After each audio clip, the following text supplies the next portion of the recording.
Untitled Nasties. Hope you're having a great Tuesday. Along with Jay Milne, I'm Reid Wilkins on Edmonton Sports Talk, your clear choice for Edmonton sports. We have a lot of stuff to get through today. Some chat about the Edmonton Oilers, specifically the captain, Connor McDavid, who you're going to hear from in about 20 seconds.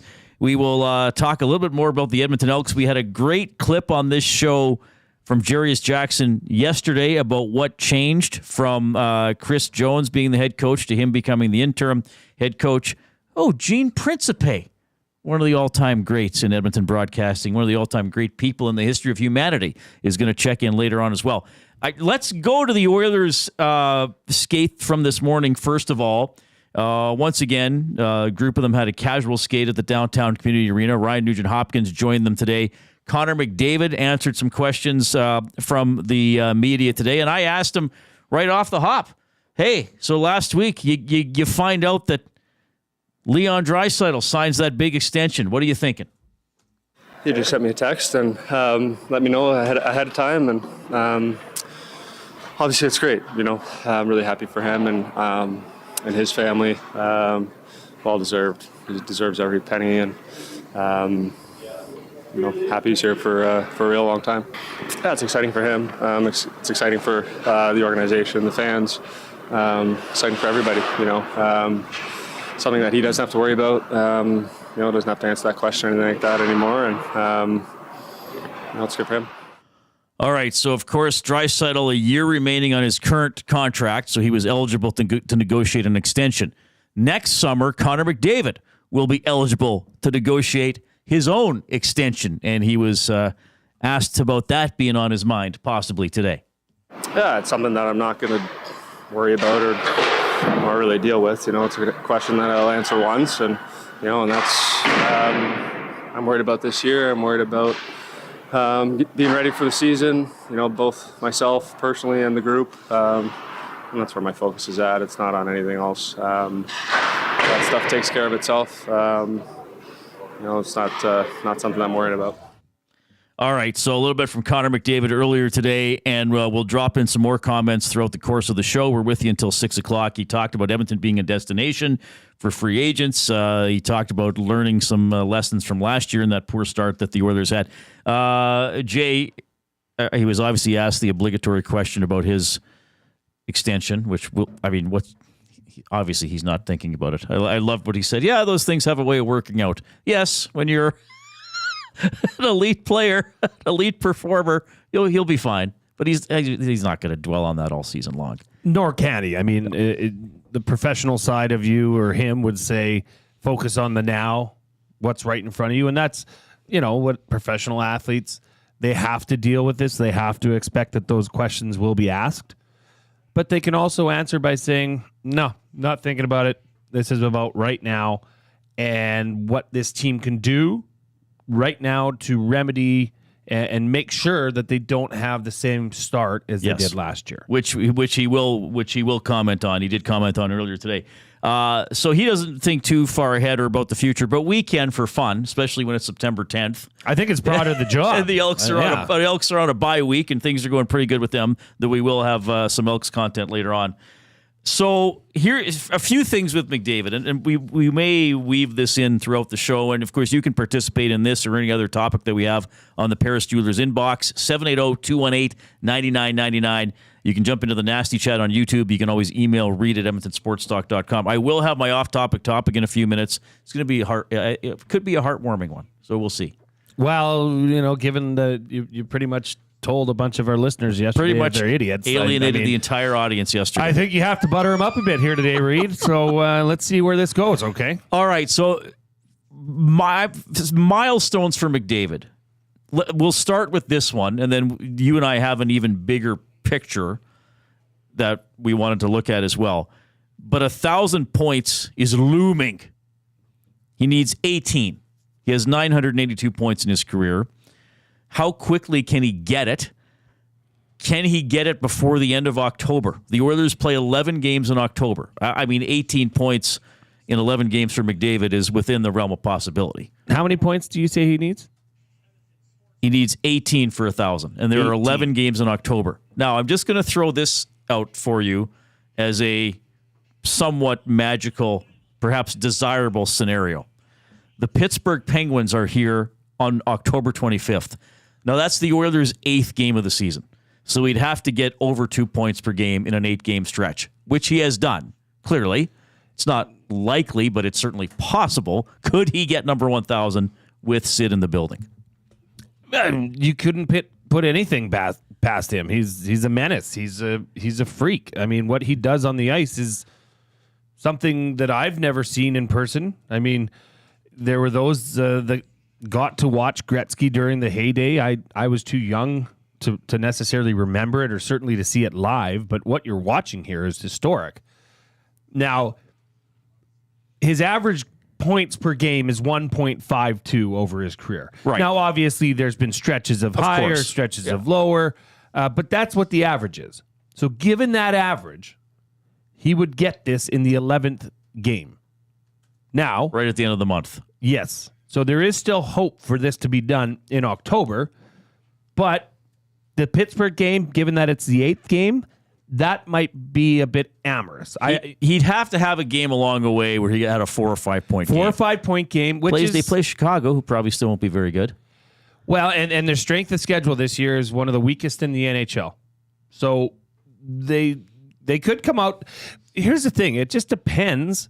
And don't forget, a lot of the problem last year was that they did not have a solid number one goaltender in place. There was the Jack Campbell debacle. We all know what happened there. Well, they didn't have anything early in the season. McDavid didn't even look like a number one center. I mean, he was like 150th at scoring or whatever. So it's pretty clear to say that they're coming into this season with a clearer vision than last season. I'd say that's very easy to say. So yeah, by all means, and that's kind of the game that I think fans and just general spectators of the NHL want to see this happen, given that it's Connor McDavid, taking the torch from Sidney Crosby, right? The last game of the month in October is at Nashville. It'd be cool if he got to it at home. Then the 12th game is in Calgary. Then they'd be home for a couple games, New Jersey and Vegas. So, I mean, look, we're speculating. It's fun to speculate. It would be really cool if he got to 1,000 at home. I mean, that would be a remarkable ovation. And I don't know if you remember this. I remember this because I posted a picture on Instagram and Twitter when it happened. When he got to 500, guess what the attendance of the game was? 0. Because it was during the 56-game season. And I remember, just for fun, I took a picture. They still put it on the scoreboard, McDavid 500 points, so I still took a picture and posted it up. It was kind of cool because a couple people actually said, hey, thanks, it's cool to see that. Right. Everybody who was watching on TV and knew it was 500. That's crazy. They still like seeing it on the scoreboard. So it'd be cool if he got to 1,000 at home. Okay, now we can say this. He will get to 1,000 points. And then another milestone we were thinking about is becoming the Edmonton Oilers' all-time leader in points. Well, I can tell you this. He'll be second probably by the halfway point of the season. So he has 982. Messier has 1,034. And Curry has 1,043. So he's trailing Curry by 61 points. I mean, he could be getting there around Christmas or early January. Yeah. If we're looking at even a 120-point season, which he's exceeded 3 years in a row already. So, and he would have exceeded. Which is crazy to say. Yes. Like, if we're only considering a 120-point season, yeah. I mean, that's crazy. So Gretzky has 1,669 points as an Oiler. So we could be, I mean, modestly 6 years away, probably less, from if we're going by 120 points of him becoming the leading scorer. And and you and I are operating under the assumption that he has 10 years remaining as an Oiler.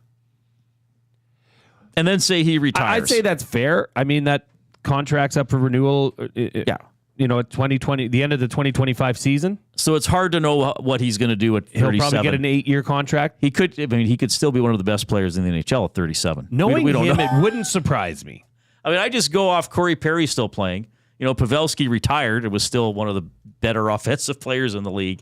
So if somebody at McDavid's level, I think they could still be an elite offensive player into their late 30s. So there's another thing to think about. When does he become the Oilers' all-time leading scorer? He will be second, barring an injury that keeps him out a large number of games. He will be second in the Oilers' all-time leading register.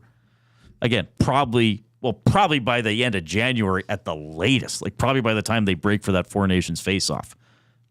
Needs 61 points to pass Curry. I mean, that's a quite a heady claim for you to say that he will surpass Gretzky. I mean, but by the numbers, yes. If he plays as an Edmonton Oiler for the next 10 years and can keep somewhat of a regular clip around the 100-point mark, I mean, right now he's surpassing the 150 mark, right? And that could happen for a couple more seasons, like if you can believe that. But where he settles in his older years, if you want to call it, is really going to determine that. But it's kind of like that Ovechkin situation where he's chasing the goals, and can he get there? Right. Like at some point, Father Time is catching up very lose fast. 6 miles an hour off his slap shot, and it just doesn't go in anymore. Yeah. And it's fun to speculate. The other thing is, so there's been one 2,000-point player in NHL history. That is Gretzky. He has 2,857 points. That's going to be really hard to beat unless someone plays for a really long time and we go back to a crazily wide open era of offense like we did in the 80s. So, again, we can operate from the assumption that McDavid finishes this contract, gets an 8-year contract, and then let's say he retires. So he plays 10 more years in the NHL. Yeah. If he were to average, this is a high average, but it's averaging 120 points per season. But again, that's an average. If he gets 140-point seasons, then he can get 390-point seasons or 300-point seasons, and he's still averaging 120. If he could do that, if he averages 120 points for the next 10 seasons, and some people might be thinking that's not possible, but I'm saying I don't really know what's possible, McDavid, because he's done a lot of things I haven't thought possible. And it is an offensive era. I don't think it's going to be like Gretzky's, but it is an offensive era. If he averages 120 points for the next 10 seasons, he gets to 2,182 points.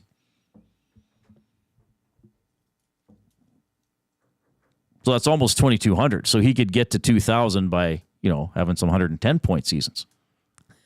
And be the second most points. Yeah, I think he'll retire as the second highest scoring player. I do think he's likely going to get there. And he might play till he's 43. He loves playing the game.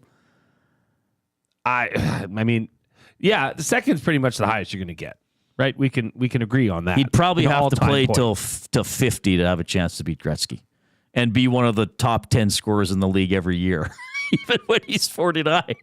But I mean, you just look at that though. Like you look at Wayne Gretzky. Jaromir Jagr's right now second in most points in a career at 1,921. Yeah. He played 1,733 games. Yeah. Gretzky has almost 1,000 more points and only played 1,487 games. And if Gretzky had... When you look at these stats, it really boggles the mind. And the whole assist thing, even if he never scored one goal in his career, he'd still have the most... That is something that I honestly, I don't think that should be touched. That's just such a wicked stat. And if Gretzky had retired a few years earlier, he still would have got to 2,000 points, but he would have had over 2 points per game because his points per game average dropped later in his career. Yeah, 1.921 is what he finished. And we should mention Lemieux was 1.88. He didn't play as much, but for points per game, they're up there. Anyway, fun conversation. What ifing Connor McDavid and projecting where he might finish. More from McDavid and more chat on that as we move on the Reid Wilkins Show on Edmonton Sports Talk. Your clear choice for Edmonton sports. I want to wish happy birthday to one of the most important people in my life. Reid, my birthday's not till October 7th, but. Well, I'll make a note of that. Kubi, is it your birthday today? Nope, not until the 29th of October. Okay, it is not you. It is my dad's birthday.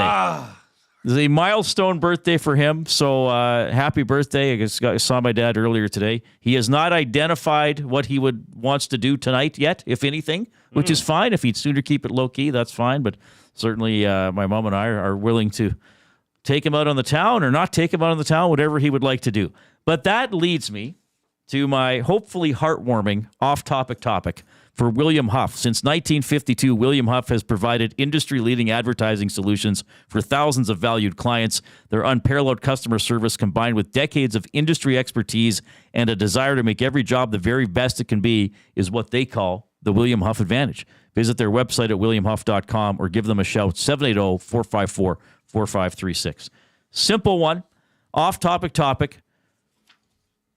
Something, a special birthday you had as a parent, or something special on a birthday that you did for your parents, one of your parents who was having a birthday.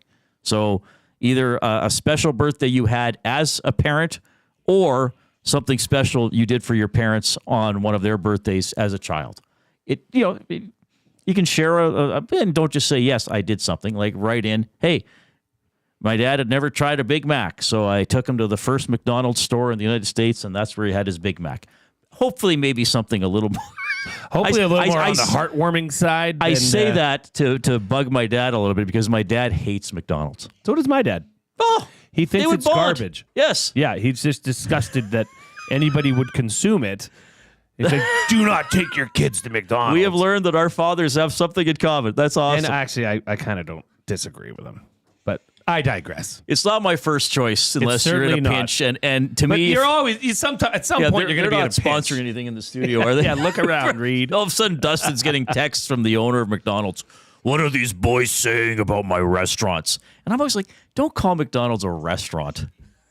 Oh no! Like, a restaurant is where you get. Anyway, because here's the thing: I have learned there are a lot of people they will fight me for their love of McDonald's. All the power to you. Which is great. If that's where you want to eat, go eat there. Yep. I think there are better options, even in that price range. Certainly. But anyway, this is going to go off. My dad will not. My dad will not choose McDonald's as an option tonight if he decides to go out to eat. The off-topic topic: something special, heartwarming, memorable you did for a parent on their birthday, or as a parent, a special birthday you experienced with a child or one of your children. We got a big kid coming up next, Justin Lawrence. He's won the last two Grey Cups. Of course, like Jay, he's a former U of A Golden Bear, plays for the Montreal Alouettes. First, the Coob with a sports update.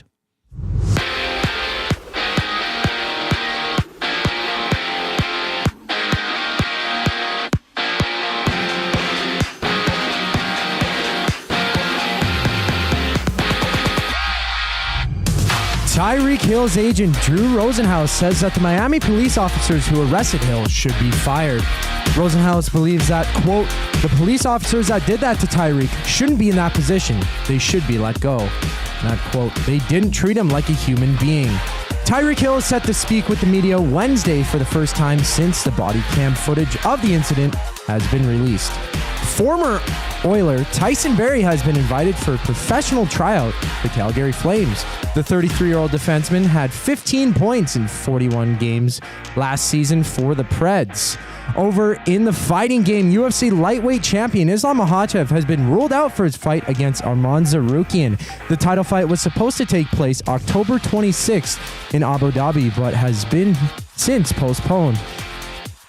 UFC President Dana White says that he will not make an interim title fight as the champ is injured and will wait for Makhachev's recovery. The Blue Jays look to bounce back tonight against the Mets after dropping their game 3-2 yesterday. First pitch goes just after 5, and after the break, right here on Edmonton Sports Talk, Montreal Alouettes Center Justin Lawrence will join Reid Wilkins and Jay Milne on the Reid Wilkins Show. I'm Zachary Kubish, and now you're up to date on Edmonton Sports Talk. Get all the latest news and takes on everything Oilers with Dustin Nielsen and Tom Gazzola on the Oil Stream. Live at noon, Monday, Wednesday, and Fridays. Only on EdmontonSportsTalk.com. Hi there. If you're like me, you like to picture yourself in luxury, even though there's absolutely no way you could afford it. And if you can, well, even better. Thankfully, I picture myself in something that is luxury, but still absolutely affordable, like the all-new Mazda CX-90 from Park Mazda. With the new luxury features like facial recognition settings and quilted detail Napa leather seating, I can pretend to be comfortable with all of my proper settings activated without even touching a button, thanks to Mitch Lewicki and the great staff at Park Mazda. I like to picture Mitch Lewicki with like a giant eagle's wings and singing lead vocals for Lynyrd Skynyrd with like an angel band.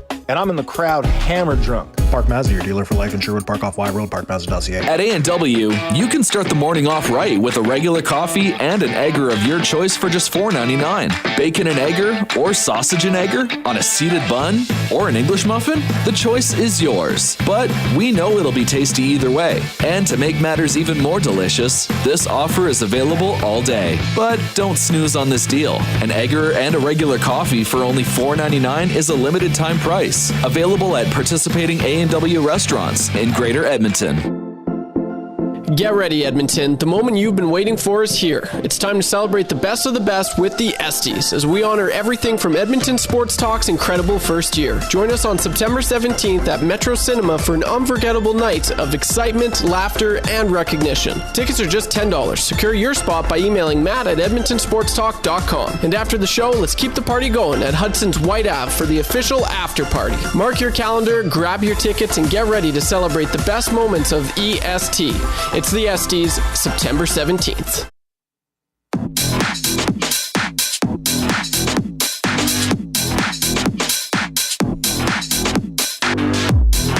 All right, thanks for tuning in this afternoon.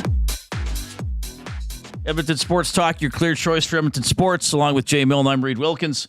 We're with you till 6 p.m., and I'm always pleased to talk to this next gentleman. He's won the last two Grey Cups, and his team this year, the Montreal Alouettes, is 10-2. They are coming off a rare loss, and Elks fans will be cheering for his team this weekend. The Elks have a bye. Montreal's playing Calgary, so you can keep the Stamps behind Edmonton in the standings. Justin, it's Reid and Jay. Thanks for checking in. How are you doing? Good. How are you guys doing? Good. It's very good to see you again, my friend. Before we dive into some of the football stuff, I know you follow the Oilers quite closely. What did you think when you heard about the Draisaitl extension? Honestly, I think it's an amazing move. For the long-term picture of the team, I think it's a great move. I think he's a fixture in what they're doing. And I think having him around is a no-brainer. So to lock him up for 8 years is a big move as an organization. Now, I'm curious because you and I were in touch a little bit during the playoffs, but not a bunch. But you're going through training camp and then playing regular season games, and your favorite hockey team is playing games until June 24th. Yeah. What was it like being an Oilers fan during the Cup run while you're living and playing for a Montreal sports team? Well, it's crazy, and you know the funniest thing about it is, like you said, I'm out in Montreal, and one of the coolest parts about it, while they were in that Stanley Cup playoff run, I was actually back home in Edmonton playing there earlier on in the season when they were in the Stanley Cup playoffs there. So I remember coming out there, and if it had worked out a little bit better, I was going to stay after a game and try and catch a Stanley Cup playoff game there. But I was devastated when they got back to Game 7 there and just couldn't pull it off. I felt it for the city because I know the city was about to erupt if they won that one. So for me as an Oilers fan, it was tough to see. But that's how it is sometimes in sports. You don't always get to end up on top. Were there or are there any other Oilers fans on the Alouettes, or were you all alone in orange and blue in that dressing room? Well, I bet you if I had to put money on, I'm not sure who his favorite team is, but I'm probably sure Moss was also an Oilers fan since he spent so much time in Edmonton. So he might be a little bit more biased maybe to being a Canadiens fan now. I'm not too sure, but I bet you I was probably one of the few, maybe at most 3 people maybe cheering for the Oilers there. Well, Justin, back to football talk. You and your Alouette teammates are rolling right now. The beasts of the East, you could say, with a 10-2 record currently. You have an upcoming road game at Calgary, obviously a former team of yours, and I'm sure your parents will be driving down the number 2 to come get a pretty inexpensive road trip visit to see their son, so that's great. Question for you, though, the mindset going into this game. Obviously, you guys are rolling. You're putting up points. Your offense is clicking. Your run game is clicking. You're in a good space. Calgary, on the other hand, seems to be going the opposite direction. Right. How do you, as a professional athlete and with your teammates, how do you keep that focus tight and not let your mind wander? I mean, we've had the term called a look-ahead game where you're like, it's just this, bad team. We're going to roll them. I mean, that obviously that's not what it is, but put us in that mindset. And how do you as a team stay focused on the task at hand? Well, Jay, the best way I could put it, honestly, is being in professional sports, no matter how long you've been there, what you realize is that every single win you get is special. Whether, like you said, you could be at the end of the season, be undefeated, playing against a team that hasn't won a game all year. Every single game is huge because at the end of the day, we're all professional athletes, and each team has guys in the room that are players. Guys who make plays, guys who excelled, guys who were at the top of their teams coming out.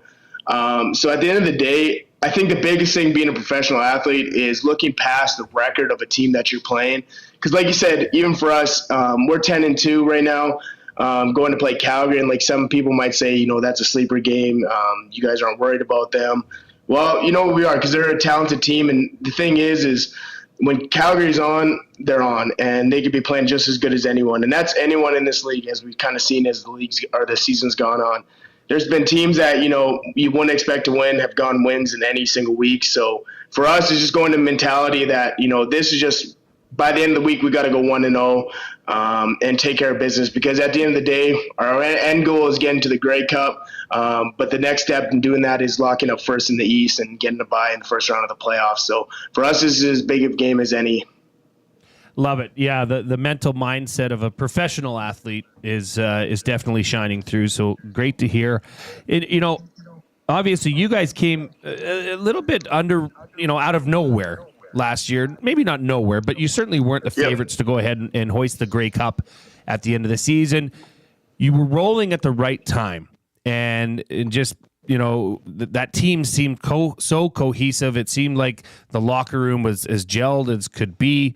Where do you see this team this year compared to where your team was at last year? Kind of as we're through this we're into the final third of the season. Is this another team that can put together that run?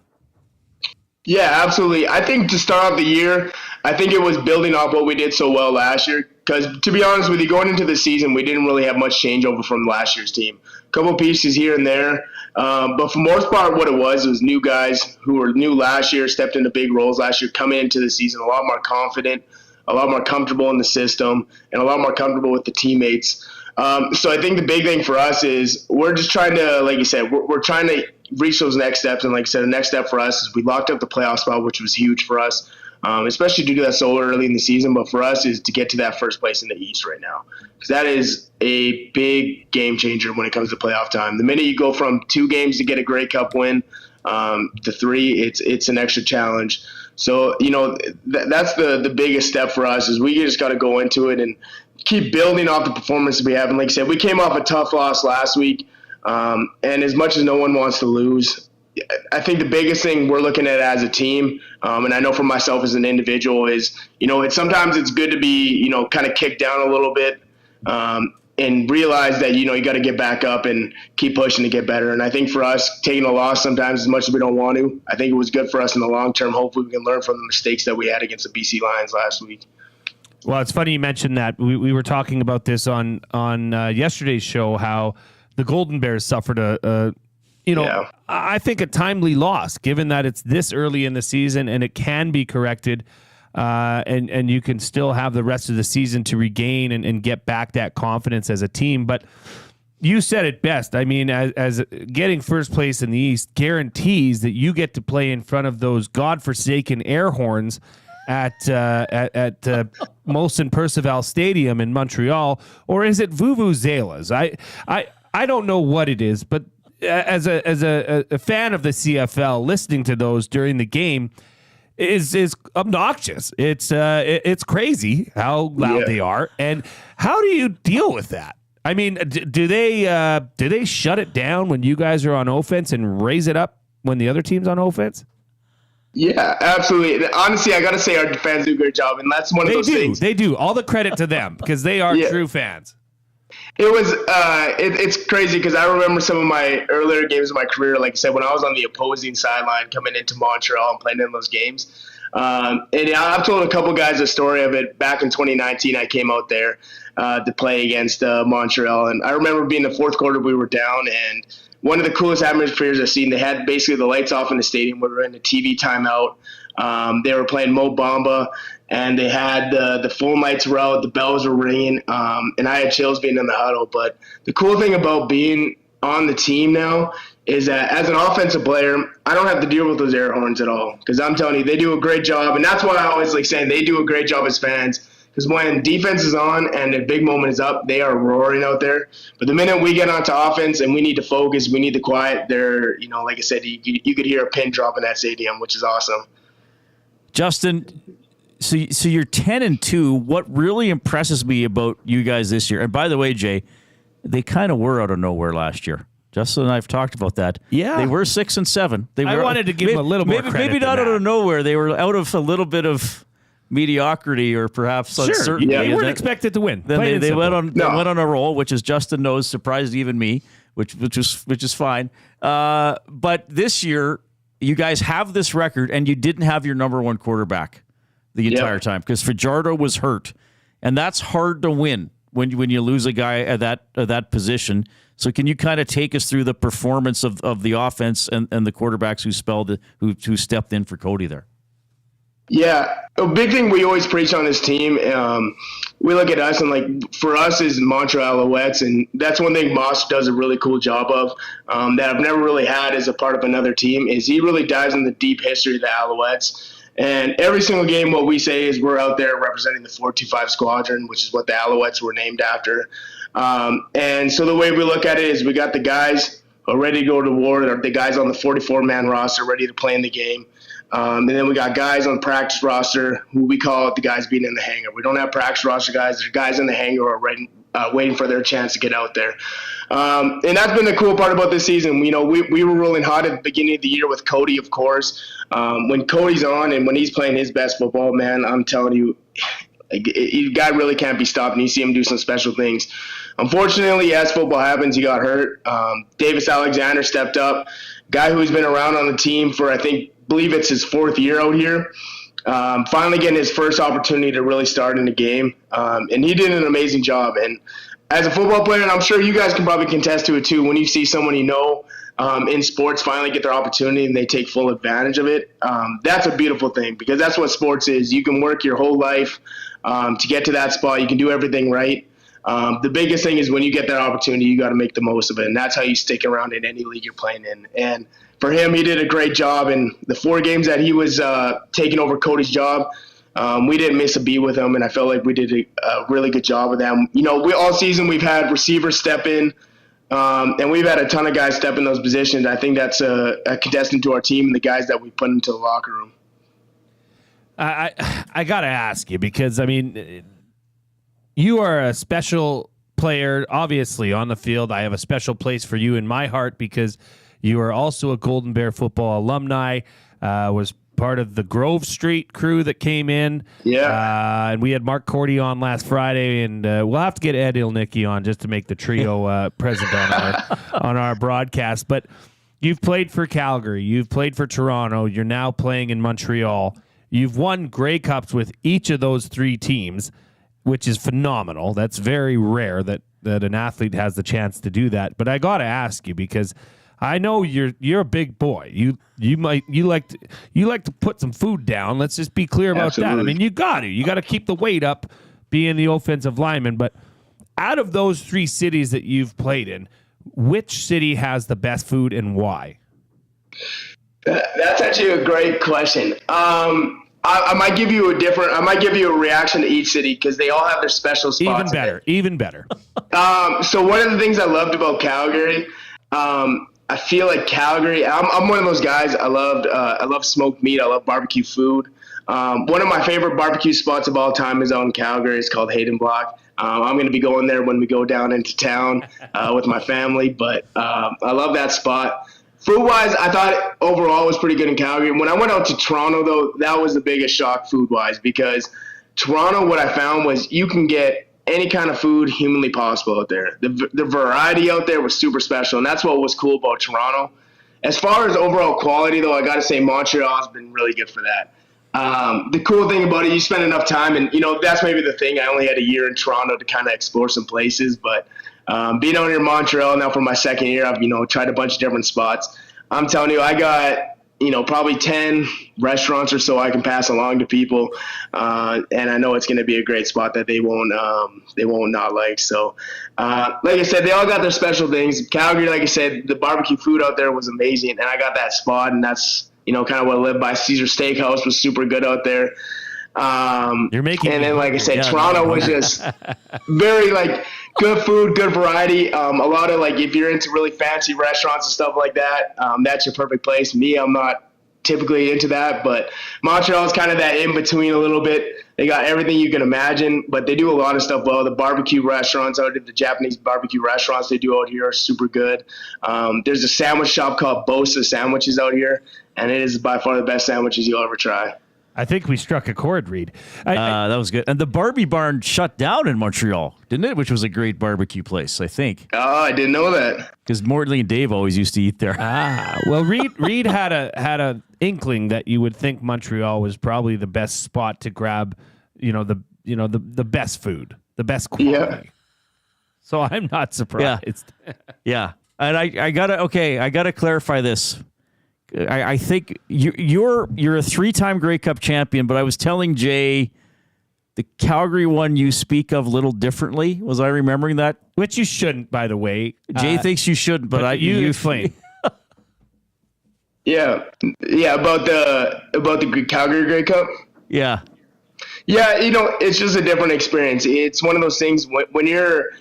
Yeah, I was a part of the team all year, and I was on the practice roster to finish the year, which can be tough sometimes because I felt like I was a big part of the preparation of the team.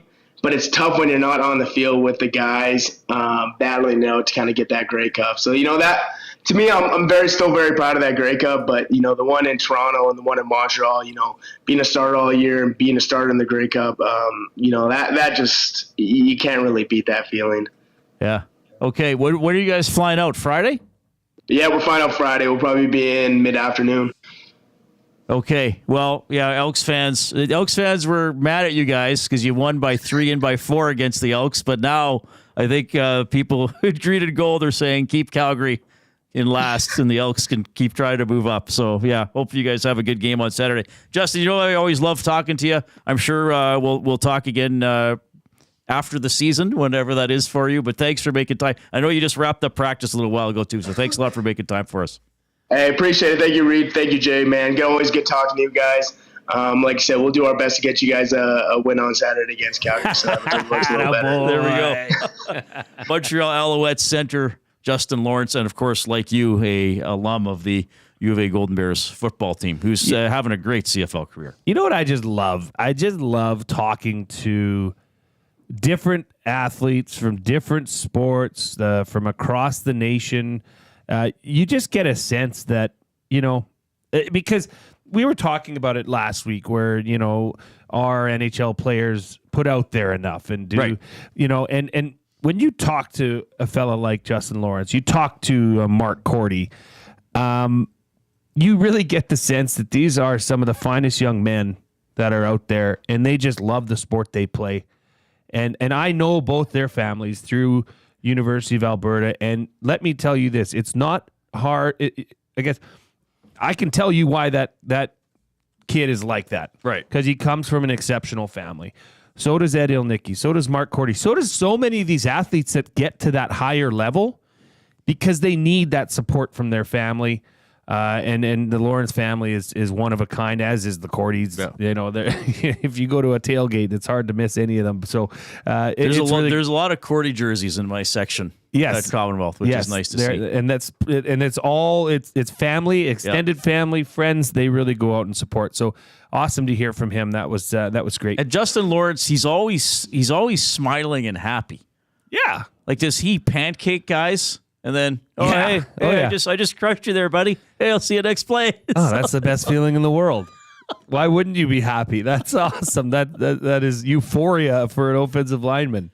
Tell you what we're going to do. We do have Gene Principe coming up. We do have Trent Brown coming up. We have more from Connor McDavid coming up. And I have my top 3 ahead from food sausages. You're not going to want to miss this. This is... Hopefully one that'll bring a lot of people together, but maybe not. Maybe for that, not. Maybe coming back from that break, we should have from Kumbaya yesterday's played. tension. Yeah. Kumbaya, my Reid. But first, Zach, sports update time.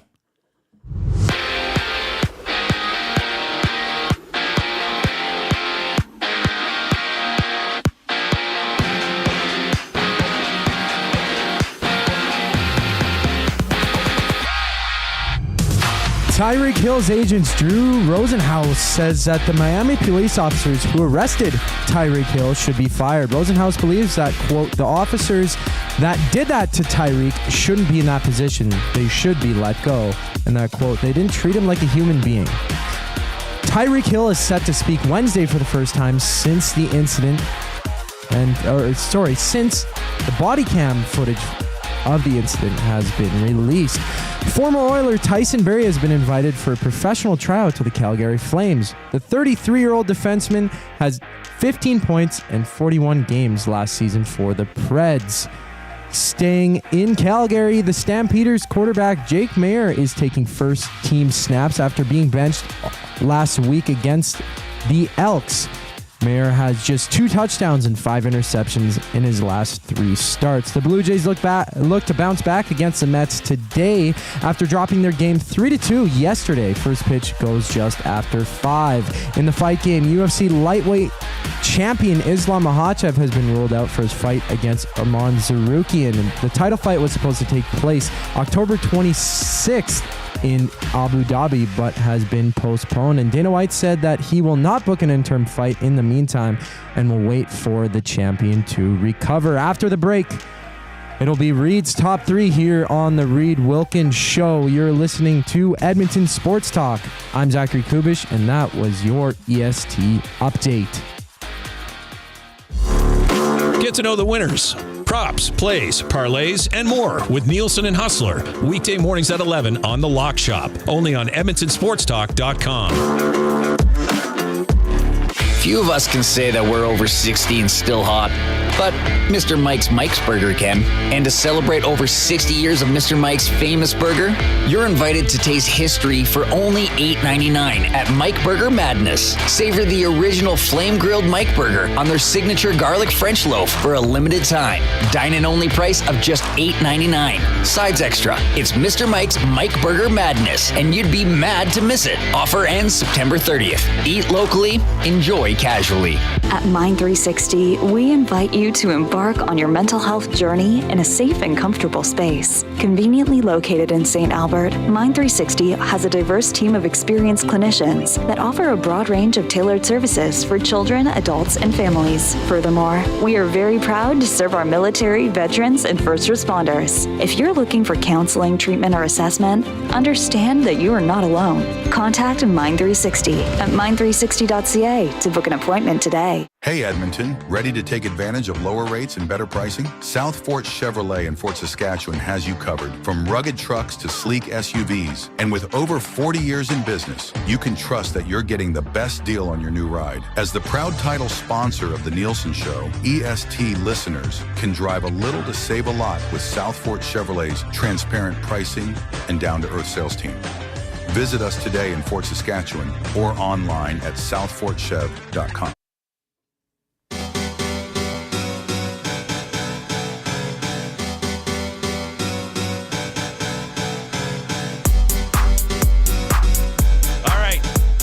What do we have going on here with a very popular 3-time Edmonton Oiler? Well, a little bit of news coming in that Sam Gagner, it looks like and this is from Puckpedia, so Hart Levine, who we had on our show last week. It looked like Carolina is expected to sign the 35-year-old Sam Gagner to a PTO with Carolina. So Rob in the Paris Jewelers inbox, thanks for sending that in. Oilers fans will always have a special place in their heart for Sam Gagner. A likable guy, hard worker, was a great Oiler. Yep. He holds 8 points in a game. How can anybody forget that about Sam Gagner? So good for him. I think that's a good thing.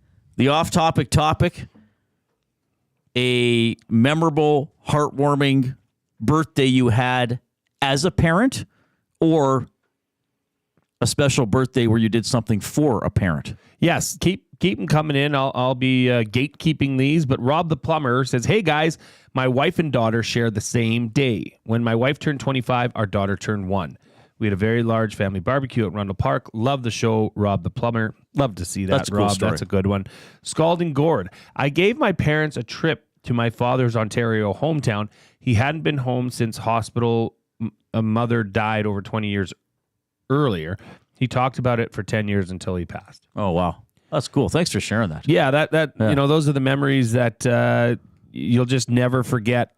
That's what I do appreciate from being a talk show host. I mean, there's a lot of sports and there's a lot of laughs, but sometimes when a listener, and I guess since we're on video, or an audience member just shares that, it makes you realize like just the connection that's part of the special thing about doing a show like this. So thank you for writing that in. That's really cool. I'll hopefully have some sort of memorable story tomorrow of what my dad wanted to do tonight. Yeah, and you know what? It's sometimes can be the simplest thing.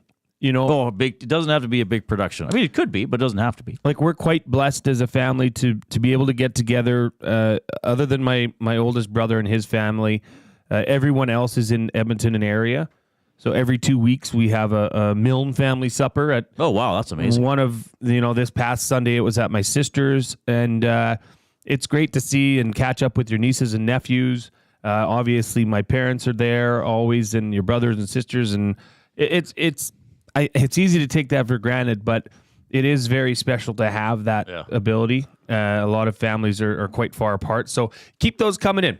Those are heartwarming, as opposed to where Reid went. And I might annoy people in this segment coming up. I also, by the way, the first was it Rob that mentioned Rundle Park? That's right. Which made me think of the par 3 golf course, which I Lovely. haven't played in a few years. And is it not Rundle?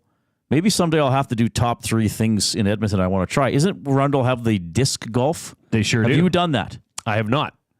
I know some people who've done it, and everybody seems to have enjoyed it.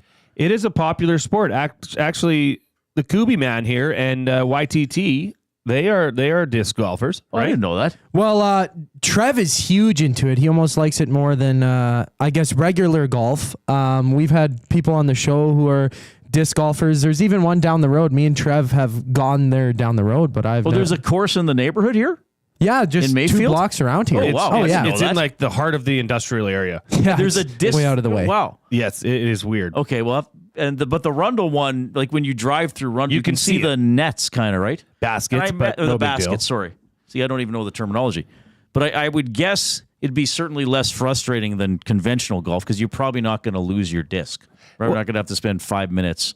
Well, so we had a fella on from, I think, the Alberta Disc Golf Association or the Edmonton Disc Golf. Yeah. Oh, yeah, he was on the Hangout. He was on the Yes, Hangout. right. And great guy, great story. It's a growing sport. I had one problem, and I had to call him out on it. And I can't let it go here either. Because then we started talking about the similarities between disc golf and golf. And he said, no, it's disc golf and ball golf. And I said, not while I'm in the same hangout room as you, sir. Golf was here a long time before disc golf, so it's formally known as golf and disc golf. So it's like in some countries they would say ice hockey. Yes. But in Canada we say hockey and field hockey. We just have to accept that that's how it's differentiated. Hey, if I'm wrong, tell me. Yeah, Rep City Step. Ball golf, get it right. No, I can't. I That can't sounds live funny, with that. Ball golf. Well, it's like club I golf. get you want to be on the, okay, I'll tell you this. When disc golf has a full tour and they're competing for hundreds of millions and you of get dollars. a special colored jacket. Yeah, and there's one over in Europe where it's a massive prize and the purse is millions and millions of dollars. Maybe it would at that point have to be called ball golf. But until then, all right. That's my rant. And that was a good rant. And sometimes you just got to get something we'll things have off to your go out chest. and do in the city. All right, it is time for my top 3 daily segment on the show. Reid's top 3 for food sausages, the best sausages you will ever eat, locally made and packed full of flavor. Order online, or you can go visit them in the store. 6736 99th Street. Don't forget to take advantage of their Edmonton Sports Talk discount. You get 10% off your order online. Just enter the code EST, or you can just go into the store and mention Edmonton Sports Talk, And if you're looking for delivery, they got a great deal there. Free delivery in Edmonton on orders over $100. As Food Sausage says, you can't beat our meat.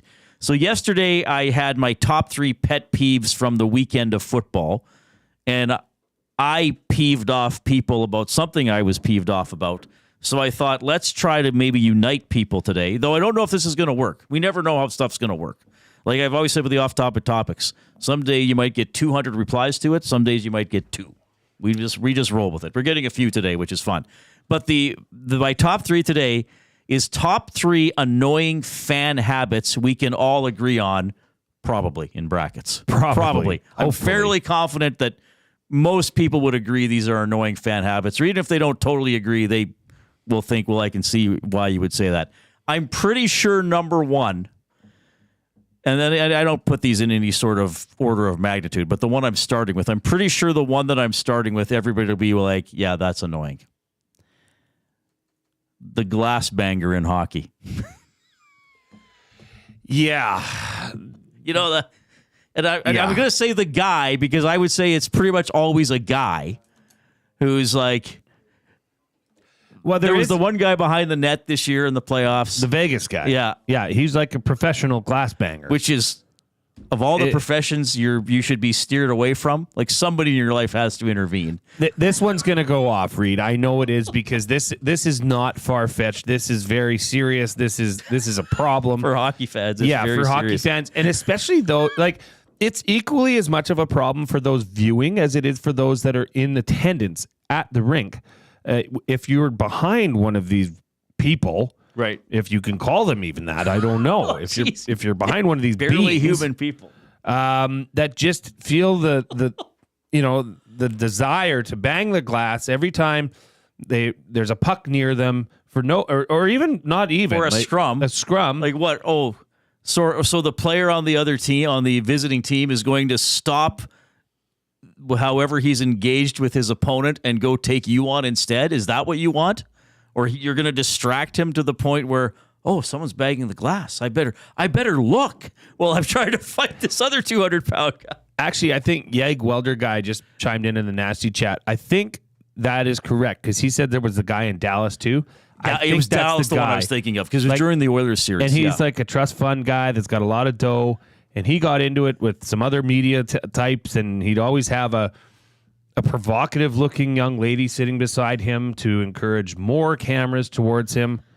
And you know, Reid, I'm just gonna say this because my guy Mike Wheeler's in the nasty chat too. Okay, that's our partner from Wheeler's RV and Storage. Nice. And he said the most annoying thing I've ever heard is those horns in Montreal football stadium.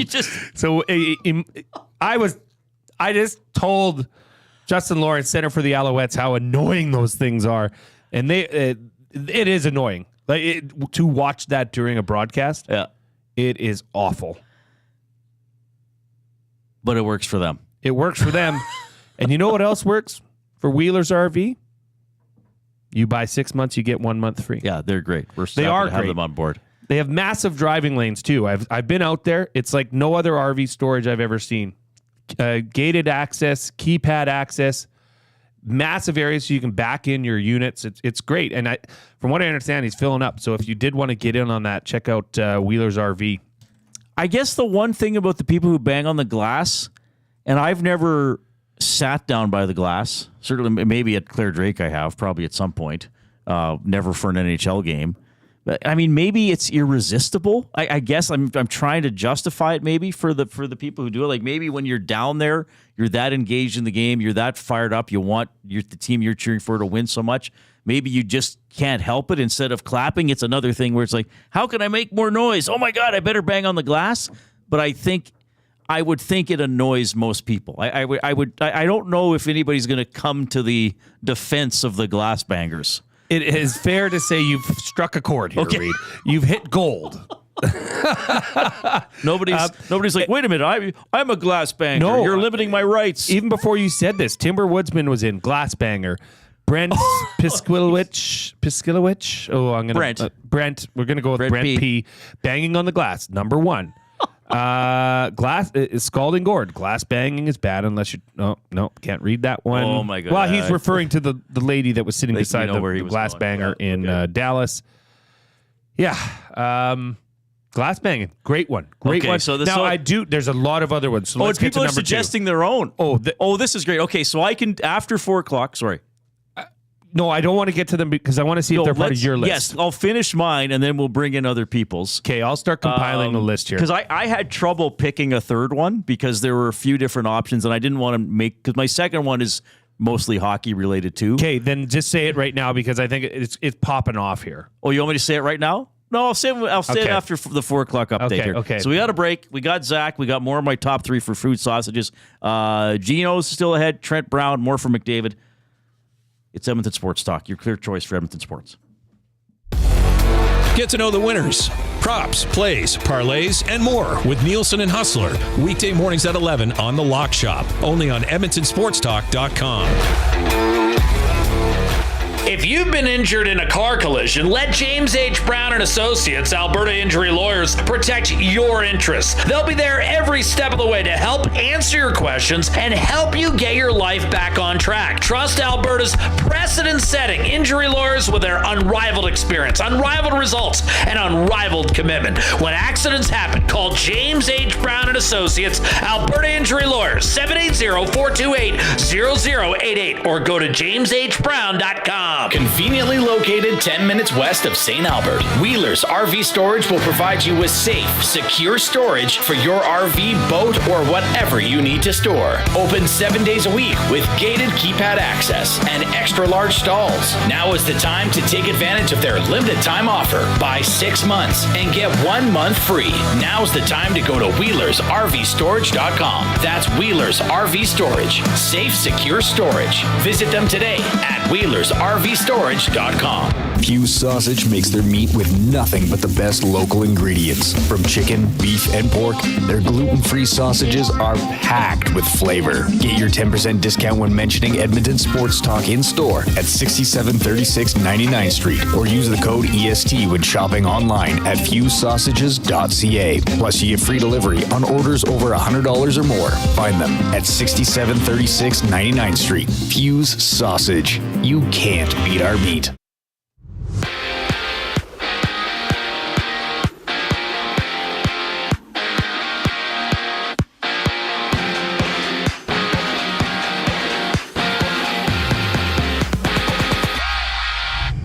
Edmonton Oilers legend Sam Gagner is set to sign a PTO with the Carolina Hurricanes. The 35-year-old center last season for the Oilers recorded 10 points in 28 appearances. Tyreek Hill's agent Drew Rosenhaus says that the Miami police officers who arrested Hill should be fired. Rosenhaus believes that, quote, the police officers that did that to Tyreek shouldn't be in that position. They should be let go. And that, quote, they didn't treat him like a human being. Tyreek Hill is set to speak Wednesday to the media for the first time since the body cam footage has been released regarding the incident. Former Oiler Tyson Barrie has also been invited for a PTO for the Calgary Flames. The 33-year-old defenseman had 15 points in 41 appearances for the Predators last year. UFC lightweight champion Islam Makhachev has been ruled out for his fight against Arman Tsarukyan. The title fight was supposed to take place October 26th in Abu Dhabi, but has been since postponed. UFC President Dana White says that he won't be looking at an interim title fight whatsoever and will wait until Makhachev is good to fight. The Blue Jays look to bounce back against the Mets tonight after dropping a game yesterday 3-2 against the Mets as well. First pitch goes just after 5 o'clock. Coming up here is the Reid Wilkins Show with Jay Milne and Reid Wilkins. I'm Zachary Kubish, and that was your Edmonton Sports Talk update.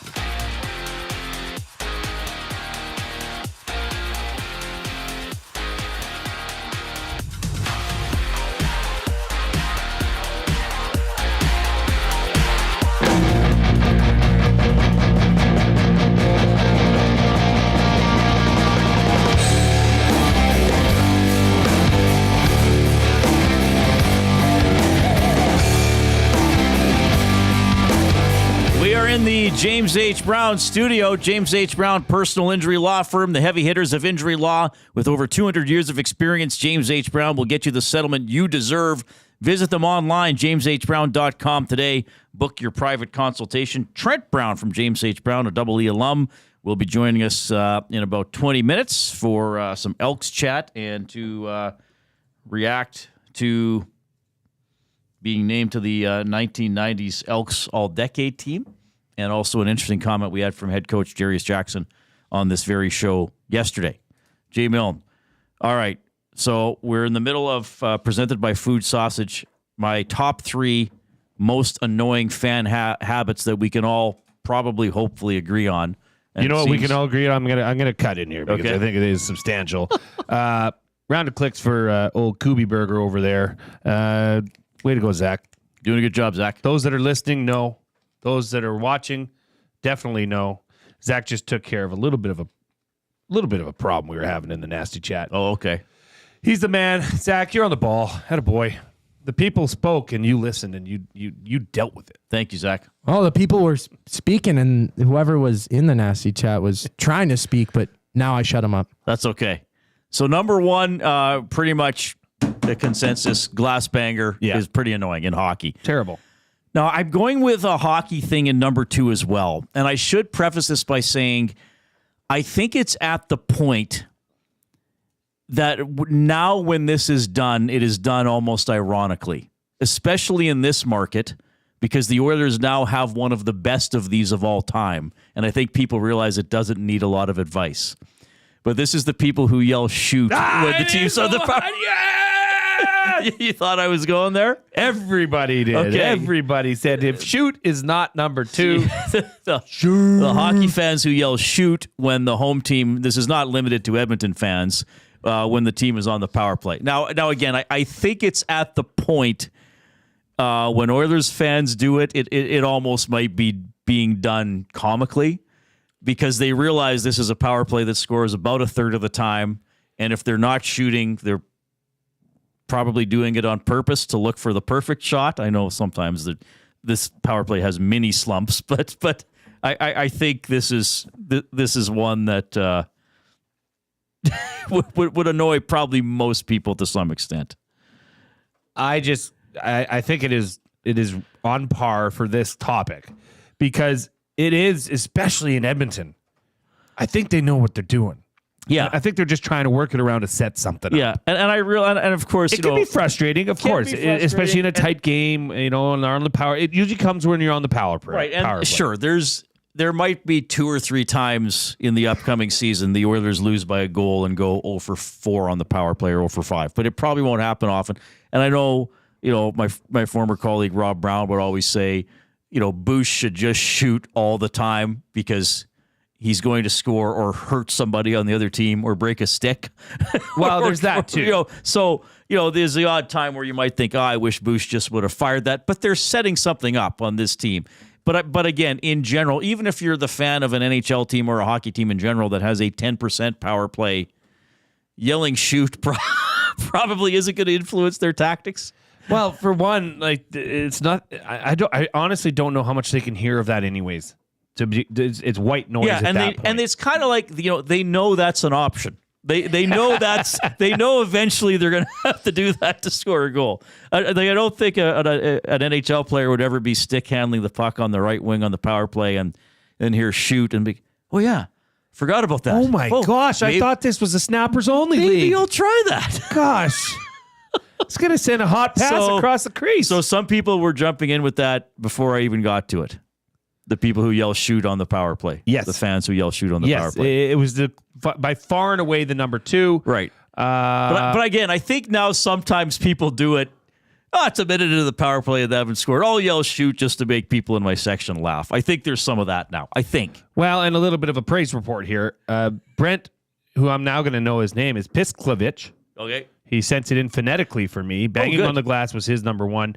And Brent, I am not dropping your last name. People just need to learn how to say it. And I just nailed it. Okay, good. So I want to know your number 3. I really do, because I think you alluded that this is not necessarily hockey specific. No, and I didn't know quite where to go here. I thought about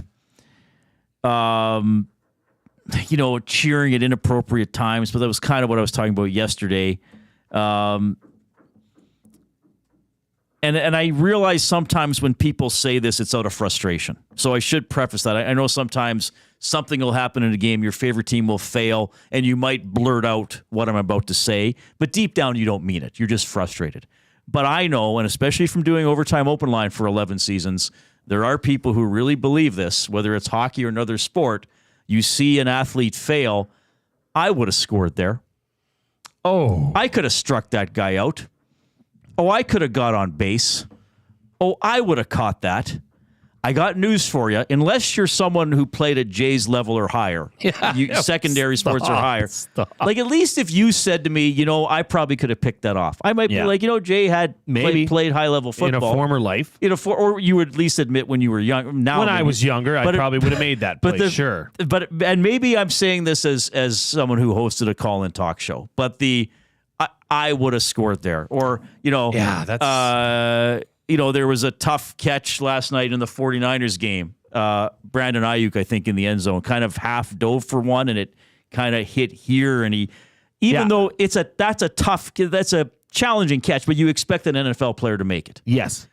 But if average Joe says, "Oh, I would have caught that," I'm like, "No, you wouldn't have." No, you wouldn't have. But Ayuk should have. Ayuk should have. That's fair. If you want to say, "Hey, I've seen him make that catch," that's fine. That's a fair criticism of an athlete you're cheering for or against. For the guys who say, and again, it's mostly men, everybody. Well, it's a weekend warrior that plays men's league hockey, probably officiated by Surveyor Brett. Right. Oh, yeah, he's great. Yeah. So here's a specific example I remember from 2 or 3 years ago, I want to say. Avalanche beat the Oilers in overtime. Makar speed through the neutral zone, goes a little bit down the left side, moves the puck into the middle, shoots one from the hash mark, beats Skinner over the glove. Nice goal. I mean, could have Skinner stopped it? Sure, he got beat. So we get a caller after the game, and the guy's like, "That's a horrible goal Skinner gave up." And Rob and I are like, "Wow, he would have loved to stop it." Wasn't that a pretty bang play, too? Like, it was into the center, up and over his shoulder pretty quick. Makar's a good player. Yeah. And then finally, the guy said, "Well, Skinner's got to know, he's got to know, he should have been out 2 feet further and had that glove a little higher. I know exactly how I would have played that." And I was like, "Oh, really? Yeah, what level of hockey did you play?" "Well, high enough that I knew what Makar was going to do there." And I was like, "Oh, really? You have Cale Makar all figured out?" And the guy was like, "Yep." I'm like, "Okay, this call's done." Yeah. See you later, alligator. Whatever Div 7 hockey. And again, I know sometimes it's just out of frustration. Like, if a guy misses an open net and you and I are on the couch having a pint, we're like, "Oh, I would have tapped that in." But deep down, we know we wouldn't have tapped it in because we wouldn't have even had the speed or physicality to get that close to the net to begin with. It happens. I mean, you're going to miss shots. You're going to miss passes. Nobody's perfect. And the amount of people that think that is actually startling. And again, we're talking to people that actually think it, not jokingly. No, they're the psychos that actually believe that's what I mean. They're saying. It is. It's not just a bit, or it's not just saying, I could have done better. Like, here's the thing. They actually think that. How high can I go on our screen here for YouTubers? I'm holding my hand about 2 feet above my head. Pro athlete, you. I have my hand almost on the floor. It's not pro athlete and you, 45-year-old guy who was a decent bantam hockey player or played, Little League baseball. It's not a 1-inch gap between my hands. I appreciate that you might have learned that skill. You might have learned how to hit a baseball at some point. Brett B in the Nasty Chat kind of sums this up for what you're saying for point number 3 of Reid's top 3 presented by Fouge Sausage. Based on my performance in Rec League last night, I'm never going to be telling anyone that I will be making a save on an NHL shooter. We appreciate your honesty, good sir. Yes, thank you. There's not a lot of you. There's not enough of you on post-game shows, I'll say. But here's some others that came in. Oh, okay, yeah, I want to hear the listener submissions because this one's fun. Well, a lot of them were lockstep with what you said. So glass banging and yelling shoot on the power play were the top 2 submissions for as well. Sure. Okay, so I did unite people. You did. Yes, thank you for once. Jeez.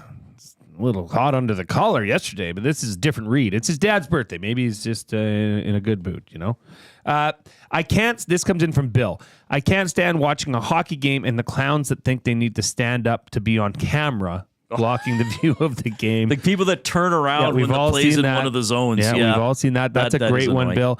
Norman at Combine chimes in. Afternoon, gentlemen and glue guy. The fan that screeches in your ear. Terrible. You're sitting next to the yeller.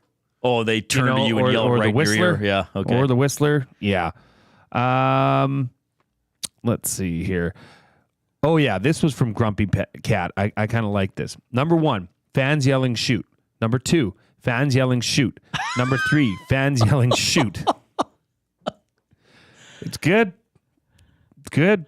I like them. I like the list. But yeah, I had one. I had one that I was going to... And it's... Okay, I would say this is more football specific. That's fine. Okay? Because a lot of times if you're going to let's say you're going to an Oilers game, this may happen, and it's usually in the case of younger kids, which, it is what it is. But football games, let's say you're going to let's say next week when Winnipeg comes to Edmonton and they're playing together, and you have a guy show up in a San Francisco 49ers jersey. Oh, football so not guy. Even the league. Yeah. Not even the football same league. Guy. I'm a football guy. I get it. It's very petty of me to say that. And does it annoy me or does it tick me off? Right. No, I just kind of think it's funny. I think it's funny. So it's Elks Bombers at Commonwealth as the example. Yeah. So dudes in a Joe Montana jersey. You don't want to see an NFL jersey. What about a McDavid jersey or T-shirt? Yeah, sure. I read. Let me restate this. It's not that I don't want to see it. I just think it's hysterical. That you love Jerry Rice so much. Yeah, Kubi, you're wanting to chime in here. What do you got? Well, it's funny because I seem like that kind of guy who would wear the wrong sports jersey. But like you just generally don't have a clue. Like that. I love it. I just love just wearing whatever. I don't necessarily know that you do that on purpose. I think you just hey, we're going to a sports event. I'm going to wear a baseball shirt. Yeah, and that's curling or something like that. Which I get that. That's totally within your wheelhouse. Yeah. And that's exactly what I like being different. I would wear like an Arizona Coyotes jersey to a Rangers and a Buffalo game or something. Just the most random jersey, being the wrong fan or the wrong sort of stick out like a sore thumb. I love sticking out. I love sticking out. Sorry. Well, and this is the same guy that wore a Las Vegas. We forgot about that hat during an Oilers postgame show when they were facing off against the Las Vegas Knights. Oh no! You know what I mean? That's why I say that's in his wheelhouse to do that. Which I agree. Hey, you're well within your right to do whatever you want, Kubi Burger. Oh yeah, and I do, and you do. I agree with it. And I don't yell shoot. I yell pass. Oh, these are coming in hot and fast. I love that you mentioned curling. So I don't know if any of these guys are, but Mark Kennedy, curler, has been on a lot. I've talked to Neto, and I don't know Randy Furby as well. I've had Kevin Martin. Or if somebody knows these people, if somebody could get me a curler's shirt that they wore in like a Briar or something, so it actually says Martin or Kennedy or Furby on the back, cool. I'll wear it to the Elks Winnipeg game. I'll wear an Elks hat, but I'll wear a curling shirt with the person's name on the back. Okay. If someone can get me one. And we'll see if you get approached about it. Yeah. I don't know if any of those guys are, but get I know Mark Kennedy the best. Get the message to him. Get me one of his shirts. I'll wear it to the Elks game. There's some good ones coming in here. Do you mind if I Let's just do a couple of them? Then we'll break and get Trent. Okay. Yeah. I saw a Rough Riders jersey in Phoenix at a Cardinals Seahawks game.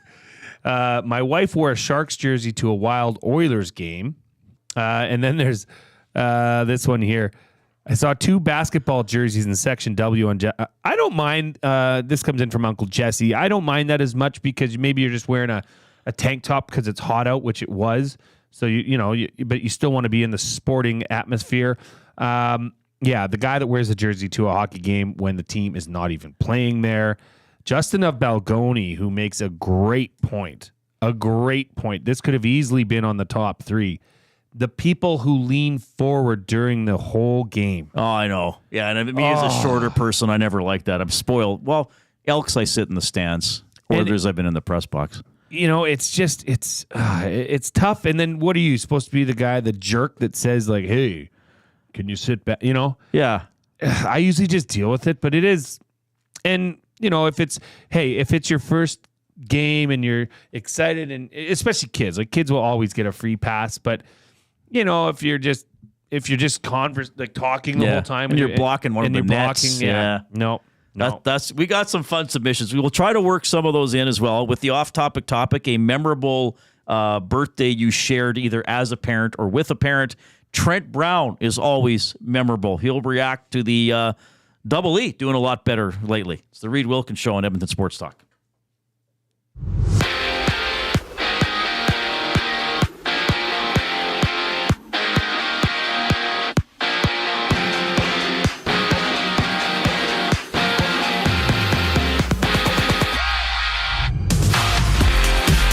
Former Oiler Sam Gagner is expected to sign a PTO with the Carolina Hurricanes. The 35-year-old center had 5 goals for 10 points in 28 appearances for the Orange and Blue last season. And another former Oiler, Tyson Barrie, has been invited for a professional tryout for the Calgary Flames. The 33-year-old defenseman had 15 points in 41 appearances in the Predators' uniform last year. The Blue Jays tonight play Game 2 of a 3-game set against the Mets with first pitch just after 5. And in the UFC, lightweight champion Islam Makhachev has been ruled out for his fight against Arman Zarouki, and the title fight was supposed to take place October 26th in Abu Dhabi, but has since been postponed. UFC President Dana White says that he won't book an interim fight in the meantime and will just wait until Islam Makhachev is recovered to make his appearance. This sports update has been brought to you by Wheeler's RV Storage. Conveniently located 5 minutes east of St. Albert, Wheeler's RV is your safe and secure place to store your RV, boat, or whatever it is you want to store. Visit them at wheelersrvstorage.com to take advantage of their limited time offer. Buy 6 months and get 1 free. Go to wheelersrvstorage.com today and get your storage needs taken care of. Up next on the Reid Wilkins Show, it's Trent Brown joining Reid and Jay here, but we'll be back after the break. I'm Zachary Kubish, and now you're up to date on Edmonton Sports Talk.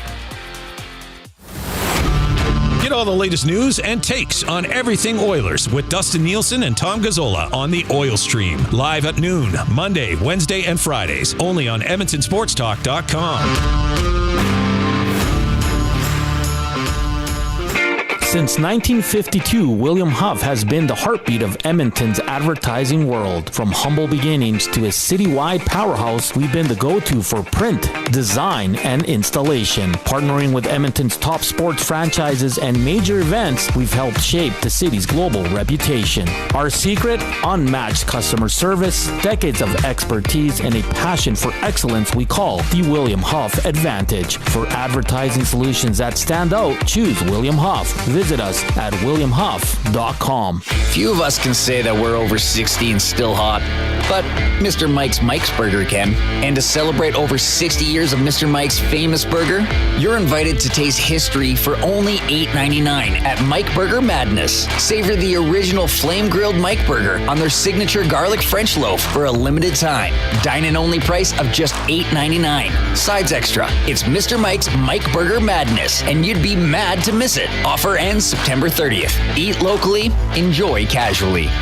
Gallo LLP is an Alberta-based accounting firm with expert chartered professional accountants in both our Edmonton and Sherwood Park accounting firms. Our experienced and innovative accountants provide financial advice that saves our clients money. Simply put, we help our clients protect their assets and grow their businesses. At Gallo LLP, they go beyond the numbers to ensure the continued success of your business. Reach out to Preet or John to discuss how they can help your business grow. Visit gallollp.ca today and see how they can help you take your business to the next level.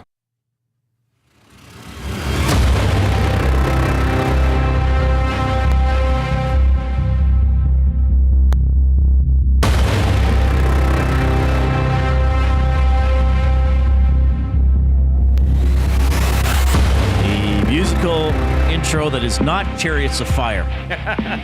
Along with Jay Milne, I'm Reid Wilkins. Zach Kubish here as well. We got Trent Brown standing by. Before we bring Trent in, though, we want to just replay a snippet of yesterday's interview with Elks interim head coach Jarius Jackson, because I asked him, okay, under Chris Jones, the team was 0-5. Under you, they're 5-3 with 5 wins in their last 6. Do you care to comment on what changed from one coach to the other, from Chris to you? Here's what Jarius Jackson said. Well, I'm not going to give up all the goods to the secret sauce. But at the end of the day, I think we changed up, or I changed up the way how we practice, how we do install. Just like I mentioned about the defense, the players taking ownership. That's been going on the entire time. But at the end of the day, I just feel like how we practice, how we go about our daily routine, the players know I believe in them. They're not worried about making mistakes, and just our overall effort and how we go about our daily business, I think has been the biggest change, and the players understand the scheduling. I think that's big for them from a standpoint of it doesn't matter if we're having a 5, 6, 7, or 8 day week. They know exactly what the schedule is. They know exactly how their time is going to be divided up, and they can plan accordingly, So I think those are a few of the biggest changes that I've made. All right, so as we bring Trent Brown onto the show, Trent, first of all, great to see you. Thanks for being our studio sponsor. We love that. You hear that clip from Jarius Jackson. He didn't really talk about game tactics or anything like that. To me, he talked a lot about team organization on the non-game days and practice schedules and all that kind of stuff. When you hear that and then see how the team is clearly playing better, just kind of give us your gut reaction to that. Oh boy, my gut reaction. First of all, hey guys, thanks for having me on. My gut reaction is that I think this team has been close all season. I think the longer you give guys a chance to play with each other, the better they are going to play. I think they needed a reset. I think they got it, and I think the healthy competition between the two quarterbacks has brought out the best in both of them. I think the thought of losing his job has made the starter a little bit better. And then I think the defense has played well, but I think a lot of things lined up. I mean, it takes a little bit of luck. I mean, you're playing against a backup quarterback, so you get a lot of picks. I wouldn't read a lot into that last win, but I mean, the team is playing better. They're finding a way to win games. I see a lot of really positive things right now. And then I think what the head coach says, maybe that stuff is making a difference, but I don't know. What do you think, Jay? Like, does that stuff make a difference, the stuff that he's saying? Like, I think it helps that he's got the players' backs, that he believes in them. But the stuff that he was saying to me, I don't know if that stuff makes a tangible difference with what's going on there, knowing what your practice day looks like. Like, you mean they didn't know before? I don't know. Well, yeah, that's the inkling that we got from that was that under a Chris Jones-led team, they would come in at a certain time, not know when team meetings were, not know when individual meetings were, not know when walkthrough was going to start. It was a different schedule every day. Right. And, that would lead into my next question as to when you were playing for the green and gold. I know, like, we had Jed Roberts on yesterday, and he spoke about how Ronnie Lancaster, as the head coach, would have the exact same schedule for the 9 years that he was there with the team. And, I think as a team, at least in my opinion, and you can chime in on this, obviously, but having that cohesive, we're moving together at the same direction at the same time, we know what's going on. There's a comfort to that as far as an athlete would go. But yeah, that's my take on it. Trent, what did you experience when you were a player, and how was that for you in the locker room? And I can reiterate what Jed said is that we always knew what our day was going to look like, what our week was going to look like. And I think that's something that's important in sports, is to sort of have a routine, the way you prepare for games. And I'm sure that you'd say the same thing, Jay. Like, our week always looked the same. We had a rundown the day after game, then we'd usually have a day off, and then day 1, day 2, day 3. The meeting times were all the same. We would meet as small groups, and we would meet as a defense, and most of the time the practices looked the same too. structure is important, preparation is important, and knowing what is coming is certainly important. There may have been a little bit more instability when Jonesy was around. Maybe it was because they were losing too, because you guys know what that's like. The butts get tight when you're losing, and rightfully so. It's pro sports, so when you're losing, things are never the same. Guys are a little bit tighter. The coaches tend to change things more, as opposed to when you're winning games. You know, you can keep things the same. But to me, I wouldn't read a lot in to what he said there. I think in sports, sometimes timing can be a big thing. And as you guys know, momentum is a big thing with sports. And so you get a win and you get the monkey off your back, and you start to play with a little bit less pressure. In 1993, when we won the Cup with Alum, we sort of got on a roll right around now. And I'm an optimist, and I think that this team could win it all. And I was saying at the golf tournament that we had last week, we're going to have to bring back the sign. I mean, if the Elks get on a roll, the Oilers could make a deep run. I mean, we could have 2 cups in Edmonton this year, and bring back the sign, the City of Champions. Let's go. At first, I was like, what sign are you talking about? The Trent Brown for mayor sign that I always hold up at games. But that's well, I appreciate your perspective as always. We want to dive into a couple other things here. You are one of the greats in franchise history, and you're on the 90s all-decade team as the safety. Congratulations. How did that feel? Yeah, like it is always an honor. We had a lot of good teams back in the 90s, and it was an honor to play with those guys. I have always been really lucky to be surrounded by a good team. And when you're surrounded by good players out there, and if you look at the guys that I was lucky enough to play for, like I have a photo that's in my basement now, and we had Willie Pless, Benny Goods, Leroy Blue, Kavis Reed, Malcolm Frank, myself at safety, Larry Ruck. I think we had 8 all-Canadians out there at one time, and Melvin Hunter. Like every guy in every position was just a straight-out baller, and so those were great years. Like, it's always good to be recognized. But the recognition certainly goes to the guys that were around me. My job was easy. I had one job, and that was to take away the big play and to play in the middle and to help guys on the inside. And so when you play with guys like that, Glenn Rogers Jr. is... Oh, he was great. Yeah. And the thing about Glenn is Glenn never got beat on an out. He never got beat on a corner because he knew he had help inside, right? And so when guys know how to play to their help, and Jay can comment on this, like it makes me better, it makes him better, and it set me up for a lot of knockout shots because guys would think they were open running inside, and Glenn would be giving it to him, and so the quarterback would throw up, what were ill thought out balls, and because I was just sitting back there waiting for them to throw those out. You're just back there licking your chops saying, go ahead. Yeah. Just send them my way. Yeah.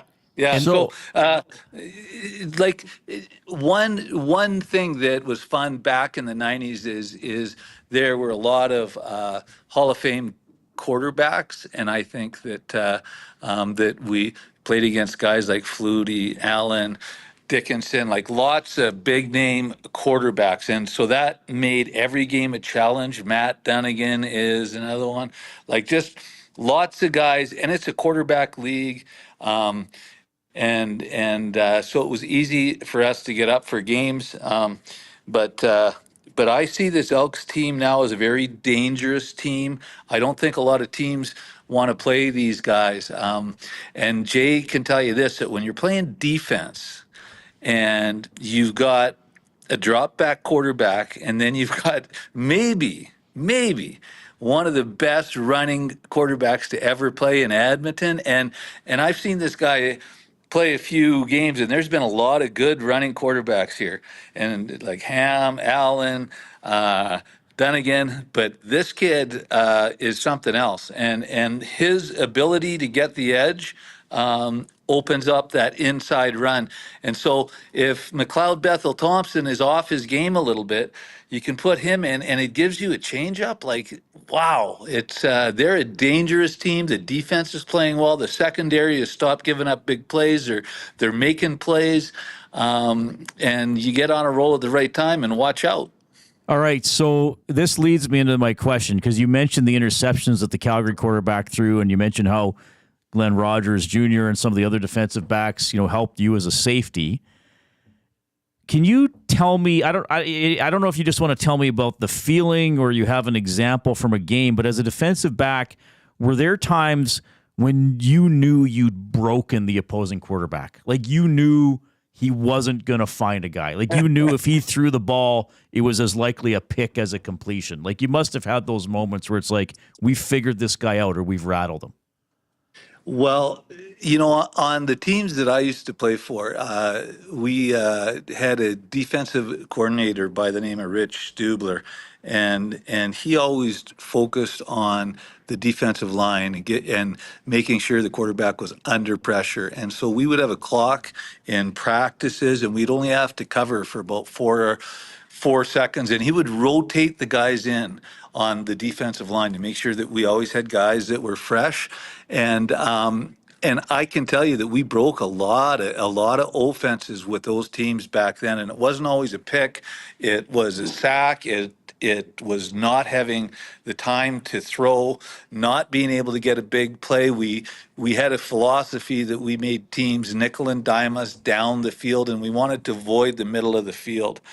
And so we ran a lot of matchup coverages. We would switch everything off. We wouldn't chase, and we gave away the wide side out. And if you try to throw that pass enough times, Cavis Reid will be the first guy to tell you that if you throw it 5 times, that he's going to get one of them. And he did, and he became an all-star pretty quick, because that guy could run, and nobody was catching him from behind. But another thing that we did, I think, is we communicated. We loved each other. We loved playing with each other. And guys that play sports, Jay will tell you that's as important as anything out there, when you play as a team and when you got your buddies back. When the guy next to you means something to you, that means a lot. And so part of forming a good team is eating together.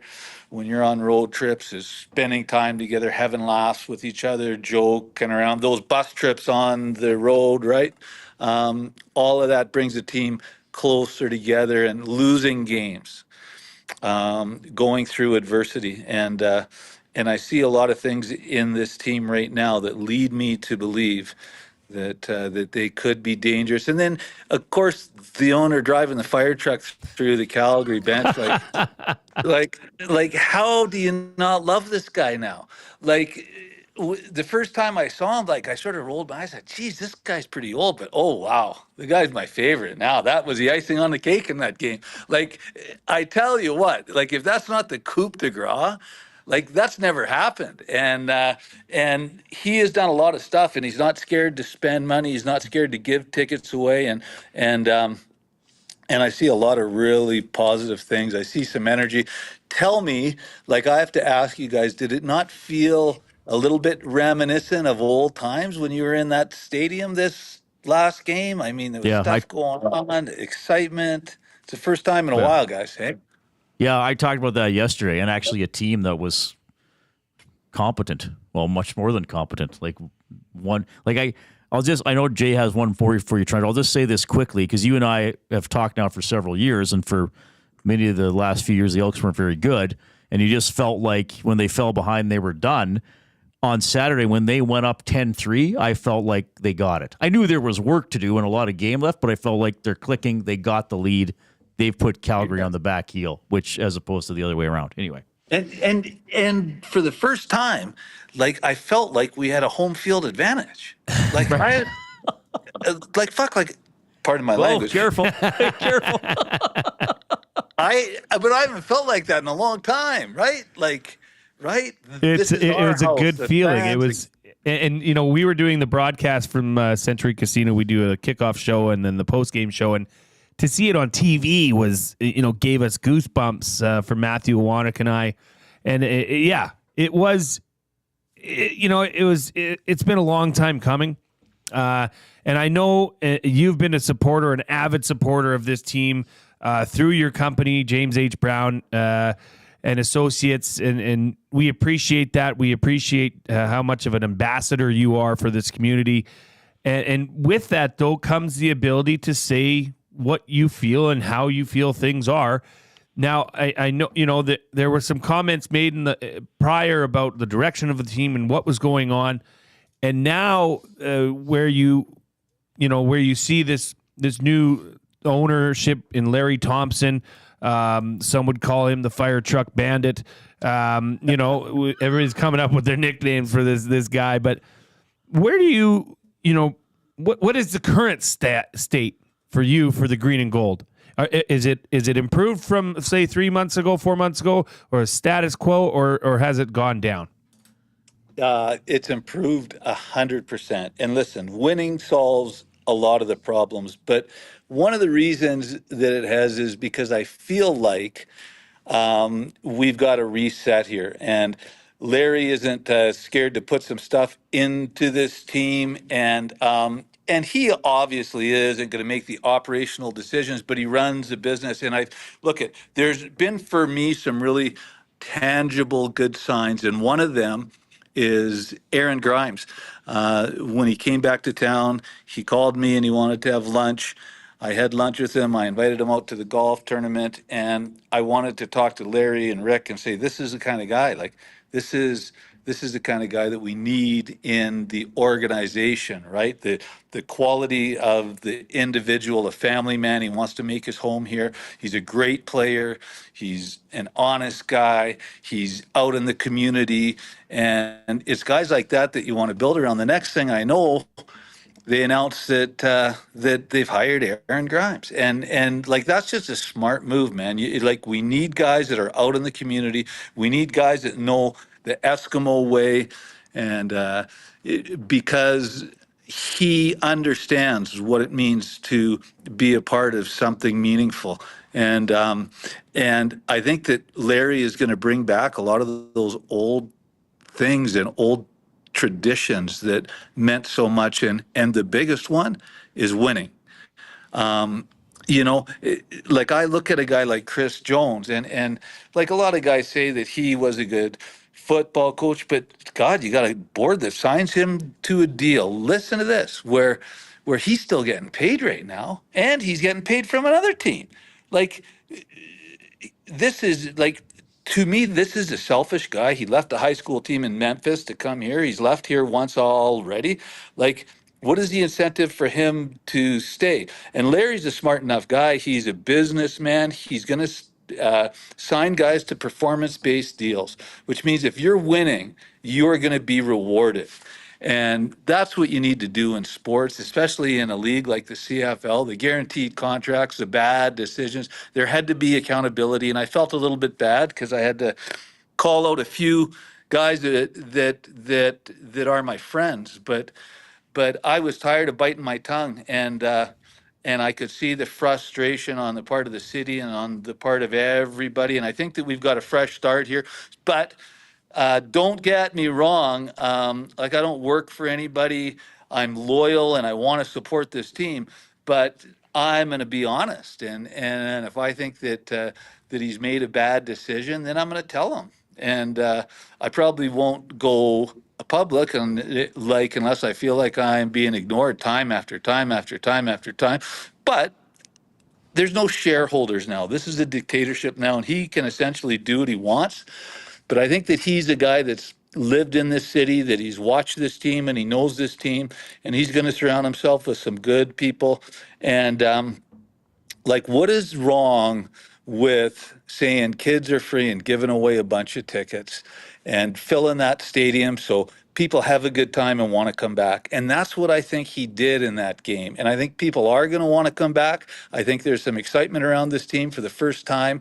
And how long did it take? Not that long. This is the CFL. It's not rocket science. Both you guys could have done a better job as board members, I think, than that board did. And I don't want to beat like a dead horse, but I think that you guys are with me on this. Like, aren't you guys excited for the first time about pro football in Edmonton in a long time? Like, well, I just want wins, Trent. Well, I want a competitive team. I understand you're not going to go 18-0, but I want preferably wins, and then if not, like, give me good competition, not getting shut out twice in the first 9 games. Oh, like, okay, I accept sometimes wait. you're going to get beat. I can't accept that as a fan. Okay, but wait. Have a competent team. So we want wins, but we also want an owner that drives a fire truck right through the opposition's bench after we kick their butts. Right. We'll take it all. We'll take it all. That's getting a lot of play. Okay, Trent, again, thanks for being on board with the studio sponsorship. I know you were with my other show, and you've come over here as well. So I do really appreciate that, of course. And I just, as always, appreciate talking football with you. I know you're going to be on our show here, probably every month or so, and have a good chat. So I love that. Thank you so much, man. And we'll see you soon. Always enjoy your perspective. Love both you guys. Best of luck with your show. I think Jay's an awesome addition. Jay is a legend himself at U of A, and so I think it's an awesome addition. I'm happy to be a part of it, and I'll come on your show whenever you guys want me. Thanks. Right on. Double E alum, the top safety from the 1990s, as voted for the All-Decades team. And, very passionate, as we know, because he cares. You cannot ever fault anybody that has that passion and that connection and that commitment to this program. Mm-hmm. I don't know if there's a person that has given more to that organization. And he does a lot of things behind the scenes with James H. Brown and Associates, and we are very happy to have them as our studio sponsor. But yeah, great guy, and I love the passion. If you agree with what he says or you don't agree with, you said you cannot not agree that he has no passion about it. Well, Trent's in an interesting position, and no doubt about it. I mean, like, I've been talking to him for years. He is opinionated, which means sometimes people won't agree with opinions. I get that, but I will say this: he's in a very unique position.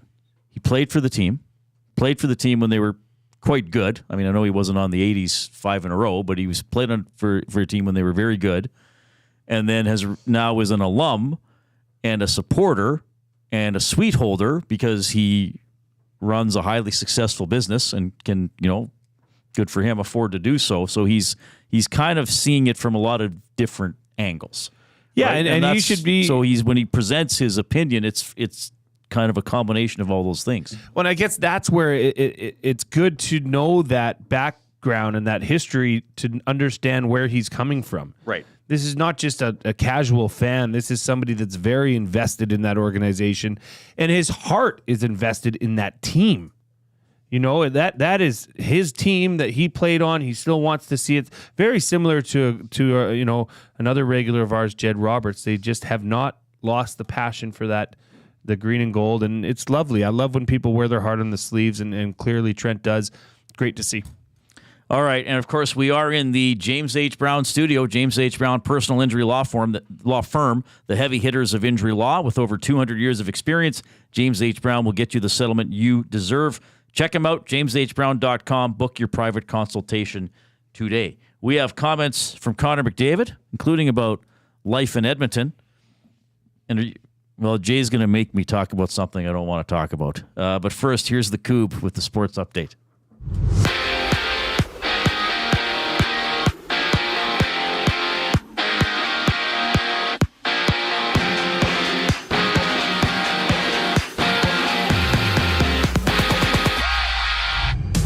Oilers legend Sam Gagner is set to sign a PTO with the Carolina Hurricanes. The 35-year-old centerman had 5 goals for 10 points in 28 appearances for the Orange and Blue last season. And another former Oiler, Tyson Barrie, has been invited For a professional tryout for the Calgary Flames, the 33-year-old defenseman had 15 points in 41 games for the Preds last year. The Blue Jays play game 2 of a 3-game set against the Mets tonight. First pitch is just after 5. UFC lightweight champion Islam Makhachev has been ruled out for his fight against Arman Tsarukyan. The title fight was supposed to take place October 26 in Abu Dhabi, but has since been postponed. UFC President Dana White said that he will not book an interim title fight in the meantime and will just wait until Makhachev is fully recovered. This sports update has been brought to you by Sit and Sleep. Sit and Sleep is now open to celebrate with 20,000 square feet of savings on the trendiest furniture, home decor, and mattresses. Apply for your Sit and Sleep card today to make no payments for 18 months interest-free.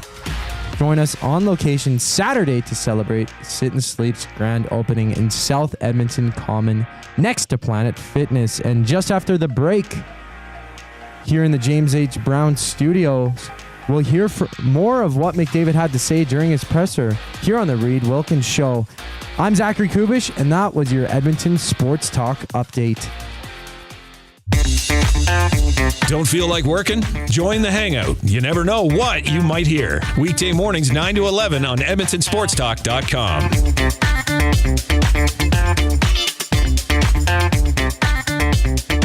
You want the heavy hitters on your team, both on and off the ice. If you've been injured in a car accident, call the heavy hitters of injury law. James H. Brown and Associates, Alberta Injury Lawyers. With over 200 years of combined injury law experience, their precedent-setting lawyers are ready to help. Locally owned and proud Edmonton Oilers fans, James H. Brown and Associates wants to support you with their unrivaled experience, unrivaled results, and unrivaled commitment. When accidents happen, head to jameshbrown.com. Your brand deserves more than just a whisper, it deserves a buzz. At the Hive Product Marketing, they specialize in promotional products that bring the buzz. From eye-catching giveaways to unforgettable keepsakes, they got the perfect products to make your brand stand out and get noticed. Visit the Hive Product Marketing and let them create the buzz your business deserves. The Hive Product Marketing, the official merch partner of Edmonton Sports Talk. Visit them online at thehiveproductmarketing.com.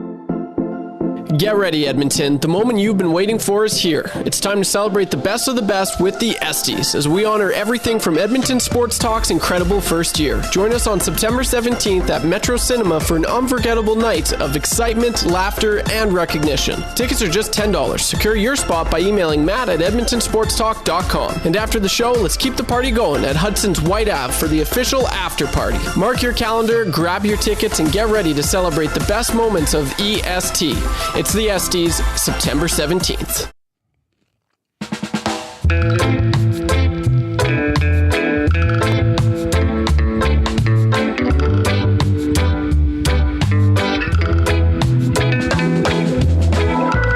All right, you've heard from Trent Brown. You've heard from Justin Lawrence from the Alouettes. We've heard from Connor McDavid, some clips from earlier today. We have more coming up.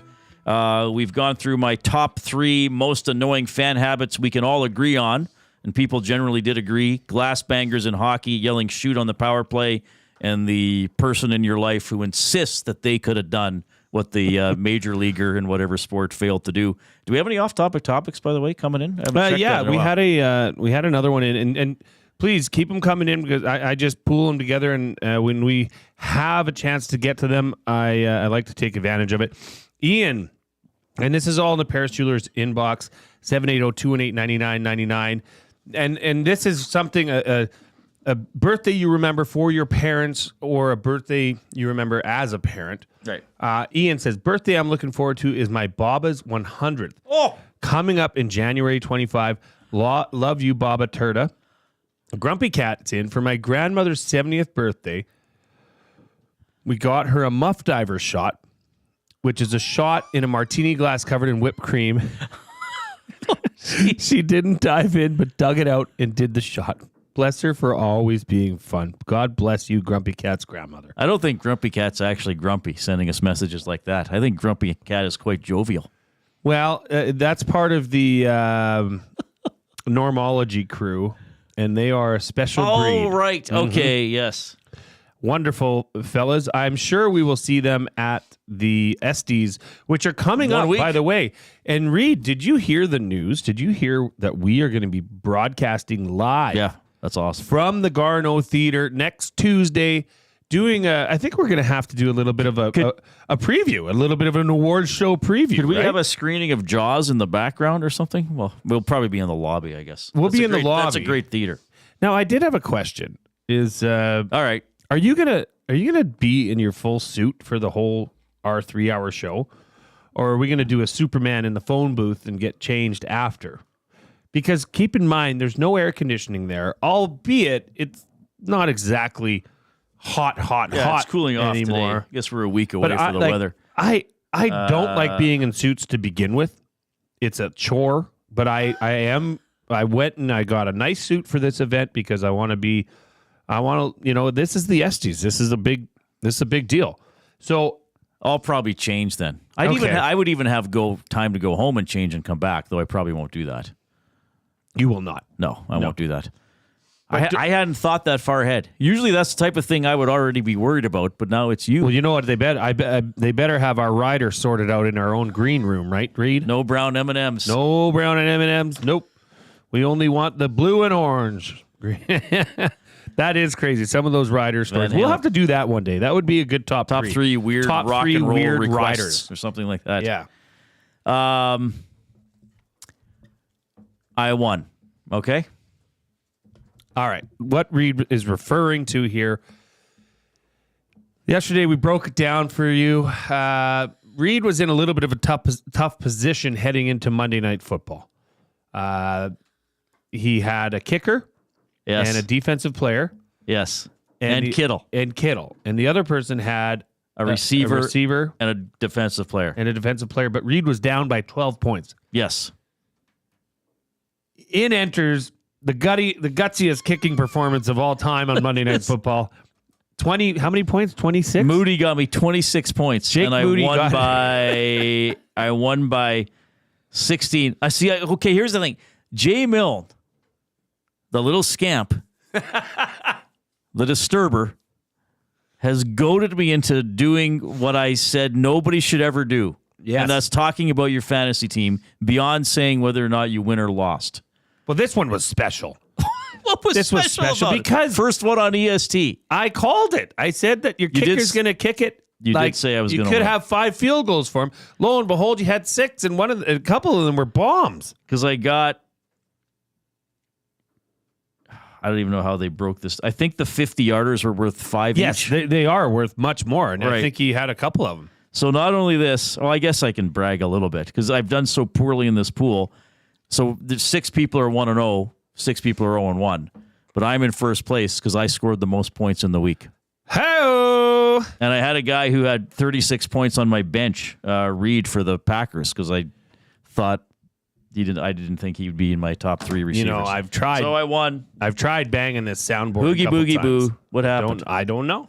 We'll have to address this. You tried banging the soundboard. Okay. Take it as ever you want. But I tried pressing some buttons that made some things happen. Oh, behave. Zach. Oh, yeah. You've just unleashed. I gotta get myself one of those. Unleashed me. Well, I had so many opportunities and I was hitting them and they just wouldn't come in. Some would say I was banging them, but it's up to, it's up for discussion. Play Alberta, the exclusive sports betting and online gaming partner of the Oilers. The Play Alberta logo will be, and I'm reading this from a press release, will be featured prominently on the Oilers home jerseys, and Game Sense, which is AGLC's responsible gaming program, will be displayed on the helmets of the Oilers for each game. I was watching the Nielsen show this morning. I see. Here's the thing. Sometimes I see things and I think, okay, of course. And maybe part of it is just age or personal experience. And I will say this, maybe part of it is having worked in media for a long time where I might be just expecting announcements like this and I'll think, okay, on we go. And then I realize, this is something that I don't know if the majority of people, but it seemed like from watching Dusty this morning, some people were irritated by this.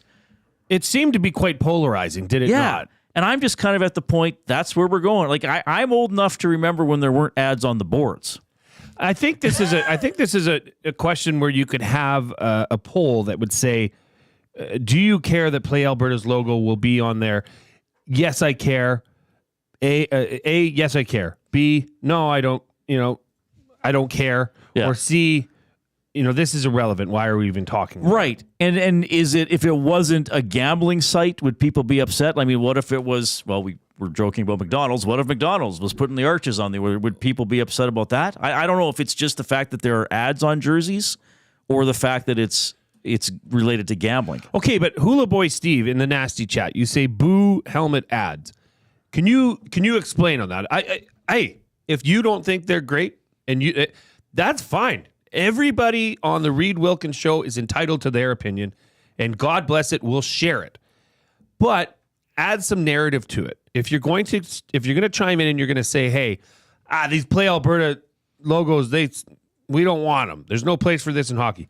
Well, tell us why. If you're going to have a take, tell us why. And that's the thing. I think a lot of it is derived from the there's been a heightened state of these gambling advertisements that have overtaken. Right, like it seemed like watching our TV. Our there's TV, every second streaming commercial. sites. Right, I get it. I mean, it's a part of EST. We're partnered with CoolBet, and thankfully we are because we get to do some pretty cool things with them. But it's the way of the world. It's no longer are there bookies or underground gambling sites. Where's my loan shark?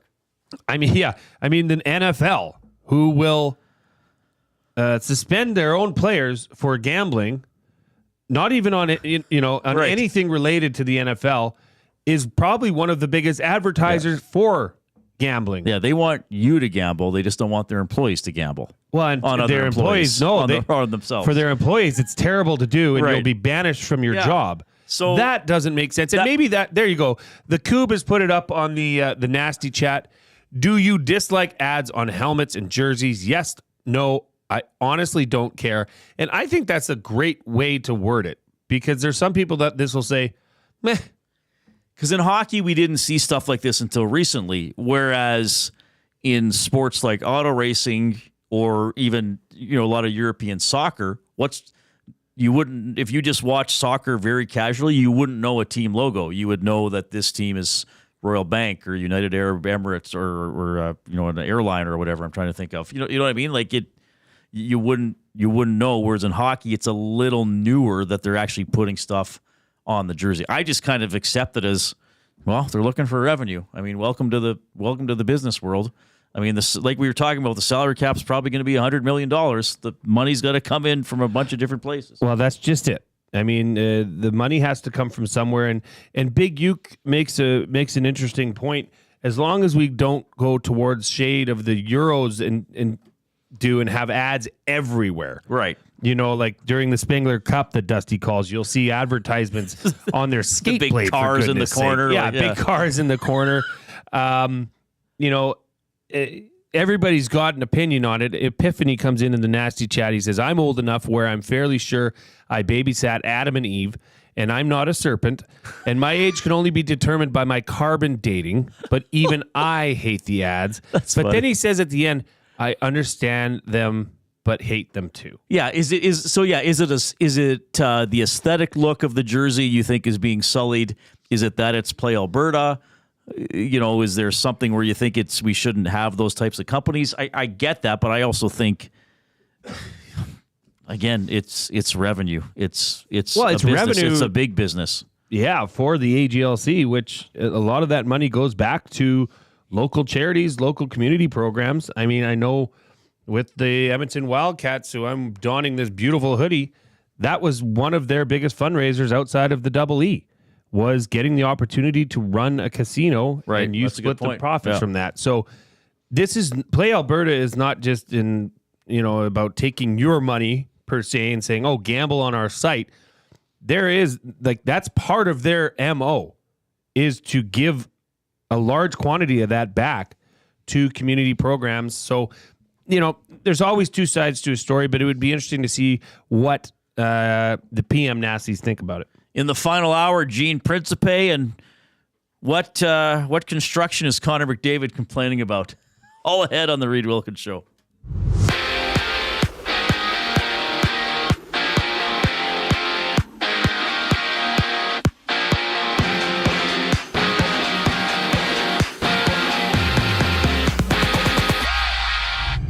Sam Gagner is expected to sign a PTO with the Carolina Hurricanes. Last year for the Edmonton Oilers, Gagner recorded 5 goals for 10 points in 28 appearances in the NHL.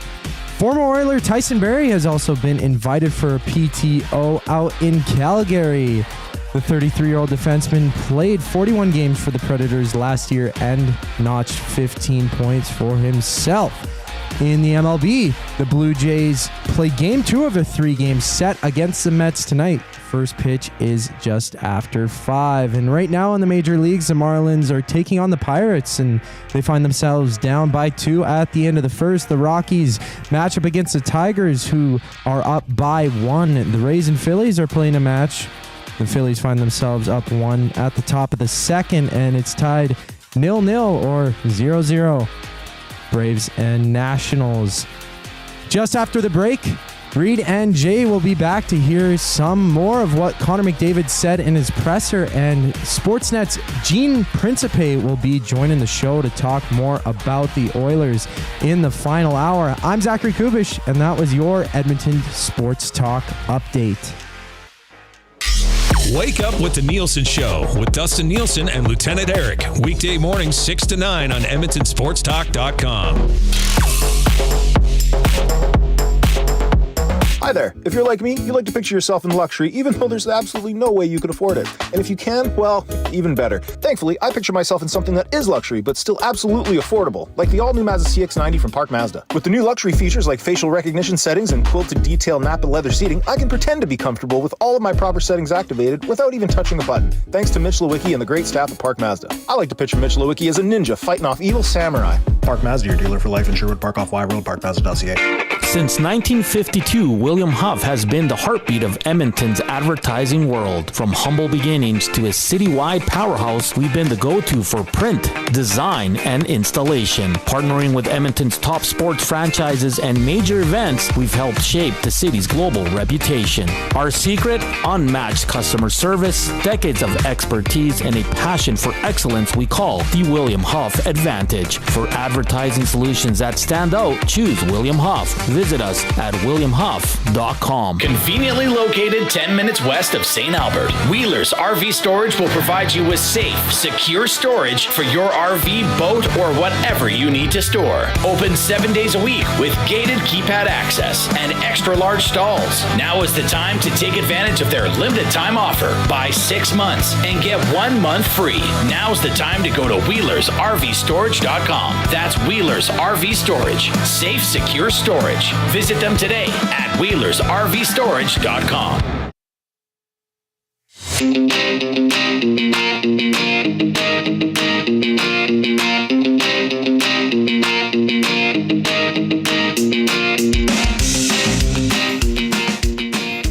Well, my goodness, it's 5 o'clock. That means Fred Flintstone is... What did he used to... I just thought of this as well. He would slide down like the dinosaur's tail, and get into his car, and it's amazing how they started their cars in bedrock. Yeah, their feet. Why not just run home if your feet are that effective? Wow, that is a good point. Okay, imagine pushing around the weight of that. Now, Reid, I must do, because we have to, as the rules of our show. You know, this is a modus operandi. Do we have for rules? Our show. We do. We have to be informative. We have to entertain, and True. we have to provide companionship. True. Now, part of providing companionship is allowing people to speak when they get back to you and make a point. I said, Hula Boy, you got to explain why you say boo to these jersey ads. And just so you know, we've got some Oilers stuff to get to. We've got some audio, and we got to get to Gene Principe. But we will pick this back up right around the 5:40 mark. Hula Boy Steve, thank you for getting back and explaining your point. He said, Reid hit the nail on the head. Euro Soccer doesn't even feature the team logo or name. Helmet ads, jersey ads are the first stepping stone to that reality. And I see Jimmy Onishian at the same time saying, you know, the NHL All-Star Game presented by Demorier. You know, like, when is it too much? You know, fair enough. And I think that's a valid point. This is yeah, okay, we can maybe see where this is going, and then, at what point are they going to say enough? Because are you going to turn down that money?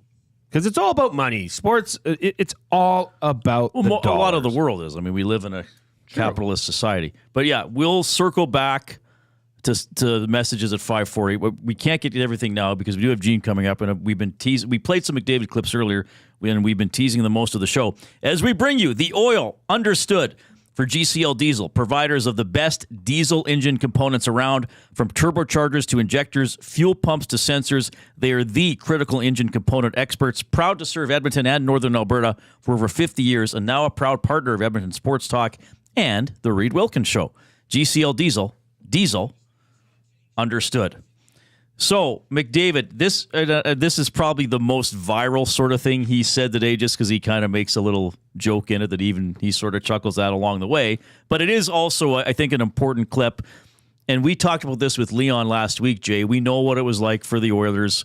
We know how many good or great players have left over the years for a variety of circumstances. And we know how, sometimes free agents wouldn't pick here. Well, now Edmonton playing for the Oilers is something a lot of people want to do. Edmonton's become a bit of a destination. Here's what Connor said about that. Well, obviously winning helps, and being part of winning teams helps, goes a long way. I think obviously the building helps, you spend maybe half your time, maybe more of your time in the rink, and our building is completely first class. And again, the way we're treated is great. And I think for people that haven't experienced Edmonton, don't know Edmonton, it's really easy living. It's really convenient living, There's no hour drive. There's no traffic, although, the construction could be better. But, it's really convenient living. It's really easy living, stress-free living. So, it checks a lot of boxes for a lot of guys. It's not the beach or it's not beautiful weather all the time, but we're here to play hockey and we're here to be a part of something, and I think guys want to do that. Yeah, I thought that was a good clip. And I joked a few years ago when they had the practice at West Edmonton Mall, and McDavid was asked, how often do you come here? And he was like, as little as possible. I was like, yeah, he's really becoming an Edmontonian. How many people say that? But I thought that was good today, the little joke about the construction, which we all complain about at times. Now, I know some people have heard this clip. Somebody in the office, was it Dusty, said, oh, he's never been on, I can't remember what road at Stony Plain Road heading west at 4 o'clock. 5:10. Yeah. The hockey players are a little bit off hours with some of their transit, but I've been to LA, I've been to New York, even the GTA. You're generally not going to be in traffic as long. the one joke about Edmonton too is you're 15 minutes from everything. Where's your buddy live? 15 minutes away. Where's your grandma live? 15 minutes away. So, I thought that was an interesting point. But as he said, they got a nice building. A free agent can come see that or come as a visiting player and realize pretty good facility. And again, it's winning. All the other things that used to get talked about. Oh, well, it's cold. Oh, well, the wives will be bored. Oh, well, there's they don't have as many restaurants as New York. Okay, whatever. Guys, even the thing about the weather. And I've always wondered this too, Jay. If I was a NHL GM, which I will never be and have no desire to be, but if I'm trying to recruit a free agent and he kind of says, I don't know, I don't want to play where there's snow, I would start to think, I wonder what else bugs this guy. You know what I mean? Like, I'm offering him several $1 million and he's going to turn it down because of and let's face it, there aren't that many days where it's unbearably cold. He needs to wear shorts in January that badly that he doesn't want to play for my hockey team. I would start to think, what else is up with this guy? Well, let's be honest. A lot of these fellas have significant others that are in their lives too. Fair enough. That might be, happy wife, happy life. We've heard that before. Yeah, you never know. Yeah. I'm not saying that is always the case. But there's always, far away from family. There's things that none of us know about that are playing, into this. I must say, though, I found it was interesting for him to say that, about 50% of his time is spent at the rink. That is a shockingly high number. When you consider it, quite accurate. I just had never thought of it in that way. Well, on a game day, they'd be there for all day in the morning. Well, they go home in the afternoon. Sure, but then you're there in the evening. They probably don't spend as much time in the facility as a football player would. You know what? Who knows, though? But your life is revolving around your hockey But there is something to say about, this facility is first class. We have private chefs that are attached to our locker room. Mm-hmm. You know what I mean? It takes a lot of, it makes it a more inviting environment than, say, even at the old Rexall place was, right? I mean, this is a first-class arena, first-class stadium. So that was interesting that he brought that up. And, now we're, the Shattenkirk news that's coming out, and you keep hearing this name attached as a potential PTO, although it was rumored that in the past he had put this on his no-trade I don't want to go there, yeah. Well, this is what happens when you have the two top players in the world on one roster. Yeah. Maybe the weather in Edmonton's not so bad. Yeah. Maybe you start to realize, I looked at the schedule. Oh, they're away for half of January. So however cold it is, I won't have to experience that or whatever. Yeah, and I mean, the decade of darkness was terrible. I mean, it's actually difficult to be that bad in the NHL for that long. But now, in the playoffs 5 straight years, that's also not easy, to make the playoffs 5 years in a row. They've been to a cup final. The last 3 years, they made it past the first round every year, and they made it past the second round 2 out of the 3. So they've become one of the better teams in the NHL. But, of course, there always are changes. McDavid had this to say about some of the changes from this offseason. Yeah, we've got better in a lot of areas, and a lot of areas have changed. I think, I love the additions that we've made. I think we'll miss some of the guys that we've lost. With that being said, that's the NHL, that's the salary cap era, that's part of being a good team that's right up against the cap. That's, things happen, and it's the unfortunate part of the game, but, there's lots of good players in this organization and a chance for guys to show what they have. I think he's going to fit in great here. All right. Well, I think that got combined with a clip about Arvidsson's at the end. That's my editing fault. There's my goof up. Learning a new editing program, didn't quite master it today. But yeah, I mean, a different looking team. I mean, if I simplify it up front, and I know there are other moving parts, Arvidsson and Skinner in for Foegele and McLeod, I think is probably at least a slight improvement. I think on defense, you lose Broberg, Desharnais, and Ceci, and you get Brown and Emberson and maybe some PTO veteran. Do you think that's only a slight improvement over Foegele and? Foegele got 20 goals. Career, he had one of his best years. But it was still 20. McLeod? The argument then, I'm saying this is partly because of what buddies have said to me when we've had this discussion, is at least McLeod was a center, but then the flip side to that is, was he as good a center as you wanted him to be? I think I said at least a slight improvement, just to couch a little bit. I think it's a definite improvement. I think it's definite as well. I like Arvidsson because he will mix it up, and he joked about it today, knocking McDavid down at practice yesterday. Yeah, and McDavid right. said it was as much his fault as as Arvidsson's. And Edmonton fans are quite knowledgeable about his game, the kind of pest he can be. I used to love him in Nashville even. Yeah, he'll get under your skin. He's a chippy, smaller player, but an agitator, and it'll be interesting to see what Skinner can do. See, I think, I guess to me is the bigger question mark of the two. I would say Arvidsson's more of a sure thing than Skinner. I agree with you. Because of his consistency, though Skinner's scoring is pretty consistent, though he had that 1 year where I think it was the year when he had that brand new big contract and couldn't score. Yeah. It was either the year 1 or year 2 of that deal. Because I think, we're on a team where everybody's a complimentary player except for 2 guys, right? Yeah. But I do think Arvidsson is more capable of being a bit of a driver. okay, I'm the first guy in on the forecheck. I'm going to go muck it up, or I'm going to deliver a hit, or he might recognize, hey, Leon had a tough first period. I'm going to pick him up. I don't know if Skinner has that ability or even that personality, and I don't mean that like in a mean way. It just means some guys are more, okay, it's on me tonight, or they got more of that screw you mentality.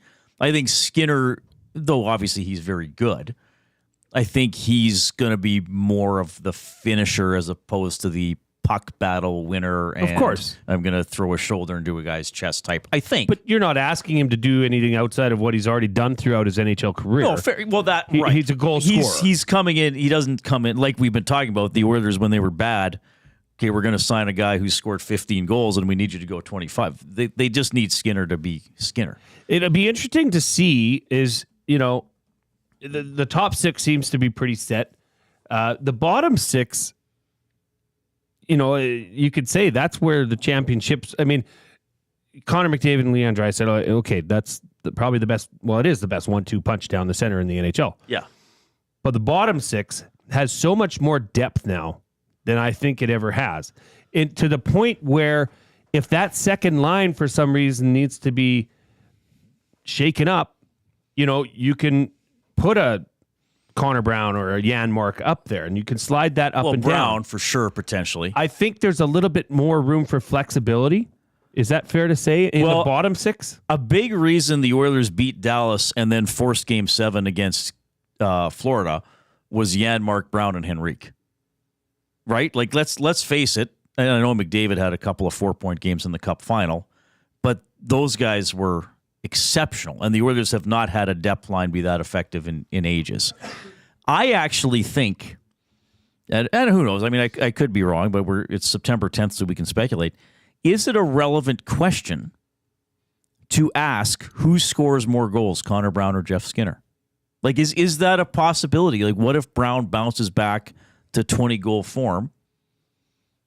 Skinner had 24 last year. But again, I just feel Skinner's more of a wild card. What if he's just the perfect winger for one of those, because the lines are going to change throughout the season. What if he's just the perfect winger for one of those guys? If Connor Brown scored more goals than Jeff Skinner, that would be a good problem to have, though, would it not? Probably, yes. Right? Probably. I mean, if Skinner scores close to his normal rate. That means your roster has a lot more depth and a lot more scoring potential. And that's what carries you through the playoffs, as you just alluded to. Well, and again, Skinner's, like you were alluding to, too. Skinner's in an interesting situation because he can literally be the 6th or 7th best forward on the team and have a perfectly good season, as opposed to having to be Buffalo's. That's what I was saying as about opposed to have to being 2 or 3 on Buffalo. The interchangeability between, lines, 3 and 4, or 2 and 3. Obviously, I just think there's more of an opportunity this year to trust in the movement of these lines and the shakeup. Right. I mean, obviously, Podkolzin, nobody's really. Oh, that's another one. It's a wild card. No idea. Yeah, nobody really knows much about this young talent, but we know that we know that we'd like to know more. We know that we'd like to have a more idea of who he is, but yeah.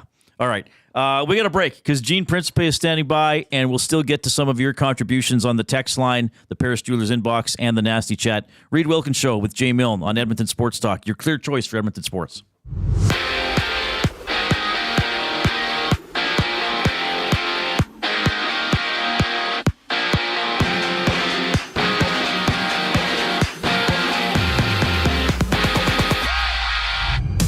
Former RLA Tyson Barrie has been invited for a professional tryout to the Calgary Flames. The 33-year-old defenseman had 15 points in 41 appearances for the Predators last season.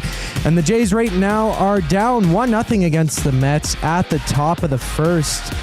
In other games in the MLB right now, the Tigers find themselves up 5-0 against the Rockies, while the Rays and the Phillies are at a score of 2-1 with the Phillies in the lead in that one. Tonight in the WNBA, the Lynx play the Dream just at 5:30 in about 9 minutes when tip-off hits. And then at 6, the Liberty play the Wings, while the Sun and Sparks meet at 8 p.m. Over in the UFC, lightweight champion Islam Makhachev has been ruled out for his fight against Arman Tsarukyan. The title fight was supposed to take place on the 26th of October in Abu Dhabi, but has since been postponed. UFC President Dana White says he won't look to book an interim fight and will wait until Makhachev is ready to set the match.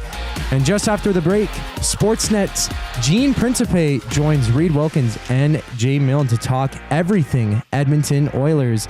I'm Zach Kubish, and now you're up to date on Edmonton Sports Talk.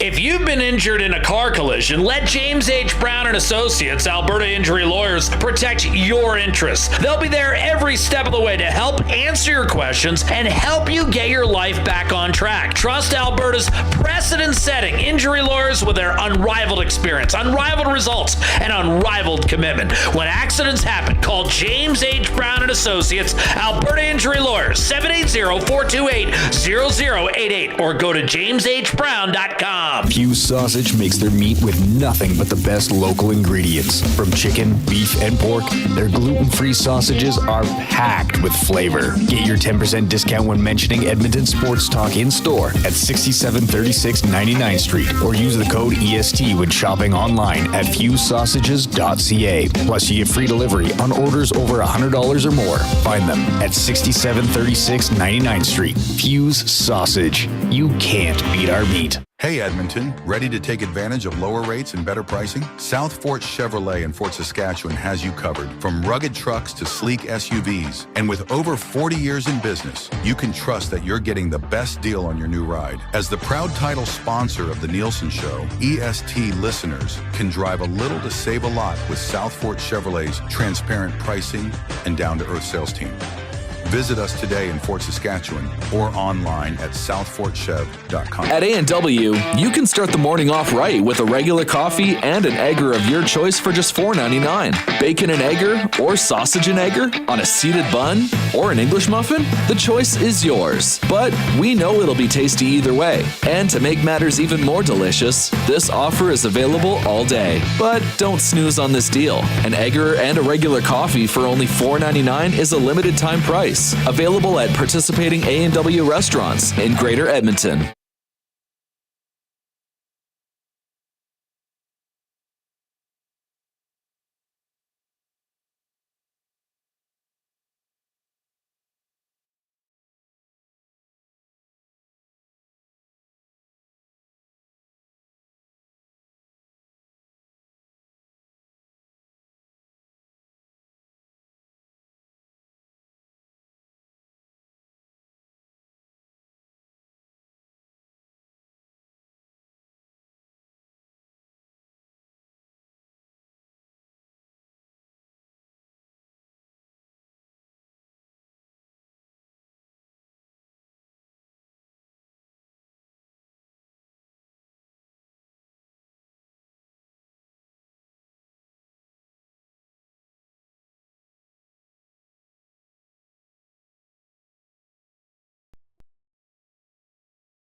Thanks a lot for tuning in. Reid Wilkins Show with Jay Milne and Edmonton Sports Talk.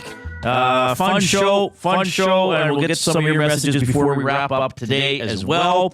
But I am pleased to be joined by Edmonton broadcasting legend, an all-around wonderful human being from Sportsnet. It's Gene Principe. Hello, Gene. Hey, Reid and Jason. First of all, congratulations on the show. Reid, you're half right. I'm not sure which half, if it's broadcasting legend or wonderful human. It depends what day you catch me on or what opening. Are you driving? I am. Is that okay? Am I breaking some kind of, like, I'm not looking at you? No, I am right there. But it's just the audio is a little intermittent, but we'll see if we need to fix anything along the way. But thanks a lot for doing this. I know I kind of accosted you at the rink today and said, you're coming on my new show. So here you are. Yeah, you know what? That's the cost of doing business. I'm happy to join you and help, be involved in, I guess, the debut of something that is be an important part of the landscape and the sports landscape. We're going to have to reconnect. I'm sorry. Maybe we'll phone you. Maybe we'll phone you and do audio. Zach will phone you. Sorry, guys. Oh, it's not your fault. It's not your fault. Stuff happens. We'll still have you on. Is this going to be your first time talking to Gene, Jay? Yeah, I'm terrified. What? Really? Well, Gene's like, not terrified. I guess terrified is the is not the word, but it just might be that it's like a legend. Yeah, you know. Do we have echoes? It sounds like we have echoes. Hey, Kubi. Well, he's getting Gene now. Are you not echoing? I don't think so. No, it sounds like we are on the stream. Oh, interesting. Okay. Well, hey, bear with us. Sometimes stuff happens. I've been in broadcasting long enough to know that. But we still want to get Gene on the show because he was kind enough to give us a few minutes here. Apparently driving somewhere. 780-218-9999. We got a lot of stuff coming into the Play Alberta and other stuff. Do you want to circle back to some of those while we got time? Yeah, I just if we're echoing, it'll be it'll still be echoing. Yeah. Well, Zach, it would appear that we have some echoes.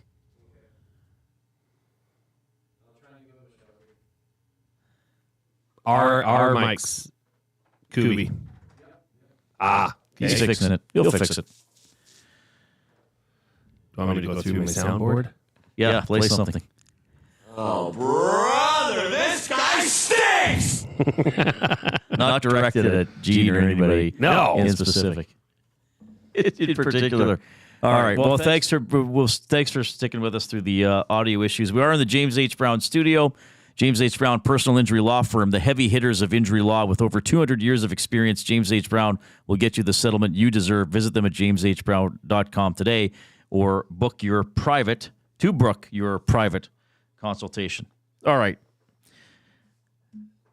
Zach, do you want to take a break? Do you want to do a commercial break and then we'll try to readjust here? Maybe we need to call a timeout like they would in the NFL. No, it should be good now. You guys shouldn't be echoing, but I will give a shout to Gene. Okay, cool. How's it sound? How's it sound? Doing it on the fly. Doing it on the fly. You're golden. Joelle chimes. Thank you, Joelle. I noticed Joelle's a very enthusiastic poster. Oh, she's... Did I meet her at the Nasty Chat? Or no. The Nasty Chat, the Nasty Bash. No, and I don't think... from what I understand, she's from out east. Oh, amazing. Yeah, she's listening from... and thanks, everybody, for chiming in. Much better. Thank you, McLovin. Donnie M. says, stop already. Well, we will at 6. Yeah, we will. Library Pat, thank you. This is the beauty of this... what can we do? This form of broadcasting is that everything is very now. Yes. Everything is live. Joelle chimes in. She is in Ontario. Oh, Tommy the Wrench in the Nasty Chat says, sounding good, boys. Let's get the pies back on. Stuff happens. I don't panic because I've had a lot of stuff. Someday maybe I'll do my top 3 on-air glitches or mistakes that I've made. I have some beauties from Lloydminster. Is Gene ready? He should be on the phone. Sorry for the hold up, boys. Gene, we love you. How are you doing? I'm doing good. That makes me think of my biggest glitches. I remember one. It was a Melrose Place, and if I may talk about my glitch, and we were doing updates. It was a late night sports show in Winnipeg, and I can't remember the actress. She was on that show with Jim Belushi. I don't remember her name. But the TV sitcom, and she was wanting this. Now, this is before the world we live in now, so please take that into account. And she had said to him, she was so mad at him, she wanted him to kind of rough her up, because she was so mad, she wanted him to, and I don't mean beat her up, please, I don't mean that, but she was so mad and she wanted him to release his anger on her within reason. And I'm like, I can't believe it. She seems to like the rough stuff. And I'm like, this is crazy, because I couldn't believe what she was asking him to do. And these are live updates. And then the phone started to ring. I can't believe he said that. Why did he say that? I'm like, no, I didn't say she liked the rough stuff. I said, she's like, what's going on here? So I had to write a letter and issue an apology. And I kind of got where people were coming from, but the intention and the result were two different things. So, yeah, sometimes things happen and you're like, that's not what I meant. Yeah. But if anyone takes it that way, that's in the end, that seems to all that matters. So I apologized. I went, that's not true. You're misjudging what I mean. And we cleared it up quite quickly. Yeah. Well, I don't think anybody would think Not on the. Yeah. You're on the right show. You're on the right show. You're on the right show, Gino. And it's Trent Brown was on earlier, and he said an interesting word. He let an F-bomb fly right in the middle of it, and it was, it's a gold. Yeah. We're rolling with stuff today. Hey, yeah. And I mean, listen, when he played, I got to tell you, for some of your older listeners, viewers, there was a guy who played for the Raiders, Jack Tatum, who was vicious the way he played. I would say Jack was vicious in sort of a bad way, where Trent was. I never seen a guy love to hit as much as Trent did. And he was amazing as a football player when he played with the Eskimos back then. And, for sure at the time I wondered, how is this guy going to be post-career? Because he was tossing his body around for, I don't know, 50, 60, 70, 80,000 bucks a year, whatever he was making. And here he is. I see him at hockey games and at different events, and he's smiling and feeling good, and obviously a smart guy. And so great that he's part of the show, even if he did have a little misstep. All right. Before we get into the Oilers stuff, because you and I were at the skates the last 2 days, you had an interesting summer because of Euro, but affected by the Oilers' long playoff run. Can you kind of take us through, how the Oilers' success affected your plans, and then what you got to do in Europe? Yeah, so so the Euros were on, the European Soccer Championships were on, and so you have to, there's no walk-up tickets, and if there are, you have to fly to Germany to figure out whether you can get any outside, in this case, the Olympic Stadium in Berlin. So we bought tickets for the family, 5 of us, 3 adult kids and my wife and I. She's German, I'm Italian, and we were hoping for our 2 countries to go a long way in the Euros. So we bought tickets to Germany, Switzerland on June 23rd, and Italy, Croatia on June 24th. Well, Oiler fans know, and so do you guys, on June 24th, they were playing Game 7. So we left June 21st, theoretically. I did not go, and my daughter, who is a huge Oilers fan, did not go. My wife and 2 sons went about the trip as per normal. I stayed, went through June 24th in Game 7, a couple of days of wrap-up exit interviews, and on the Friday, a week later, I was on a plane to Frankfurt and then on a train to Berlin, and got to Berlin around 4 in the afternoon for a 6 o'clock kickoff between, as luck would have it, Italy and Switzerland. Italy advanced, and they were playing in Berlin, which is where my wife and her family were located, just outside of Berlin. So it all unbelievably timed out. Unfortunately, Italy didn't seem to care what I went through, because the Azzurri had no forza. They lost 2-0 to Switzerland and really didn't have a chance on goal till about the final 15 minutes. But I got to tell you guys, I love the beautiful game, and I fell in love with it again in a different way.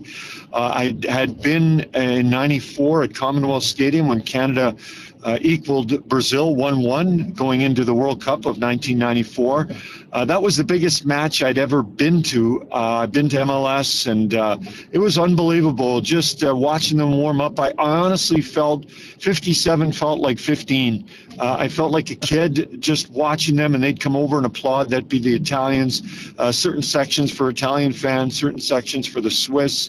There were areas that were a mix, because you don't really know where you're going to be sitting. And it was awesome. Other than the match, which sounds a bit weird, singing the Italian national anthem. And so I ended up getting to 1 match with my daughter. My son also joined us. He got to 3 My wife and other son got to 2. So it was a mix, but I got there.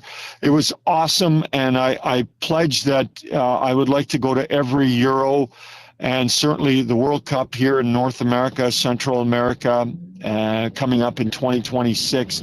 It was just, you know what I would say, and this is a life thing, not just a sports thing, but if you wanted to go watch fill in the blank or go see fill in the blank, go do it while you can. Yep. If you've got a couple bucks in your pocket, listen, it wasn't cheap and it cost, but I'm not worried. Sometimes you can't worry about money if you have some to spend.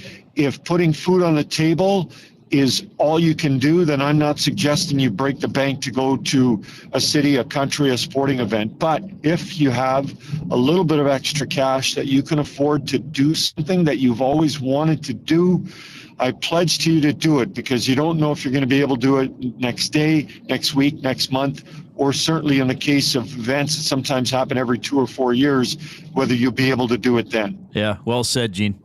Gene, I must admit, when you first came on and you were on in your car and I got a glimpse of you on our screens here in the studio, I was a little bit awestruck. I must say I've seen you and watched you for many a year, and much like all of our listeners, we just love you, Gene. You're the best. You're the best in the business. And I alluded to you on our post for this interview that you are the Prince of Puns, and I'd be remiss if I didn't at least give you the chance to explain where this all evolved from, where this came from, because it's good, it's entertaining, it's appropriate, and it just adds another layer of connection that you have with all of the fans that you've created throughout your Oilers broadcasts on Sportsnet. So what is the genesis of the Prince of Puns? Yeah, Jason, great question. Thank you for asking it, because, the start of it now is becoming a long time ago. I've been at Sportsnet for 23 years, and I didn't start like that per se. It was after the 06 run to Game 7, another Game 7 tie-in, which, the Oilers lost, and there was still a lot of great feelings and excitement about what Edmonton was able to do. Just like now, there wasn't a Connor McDavid or Leon Draisaitl back then. It was more like a Sean Horkoff and an Ales Hemsky, but that team was talented and gritty and winners in their own way.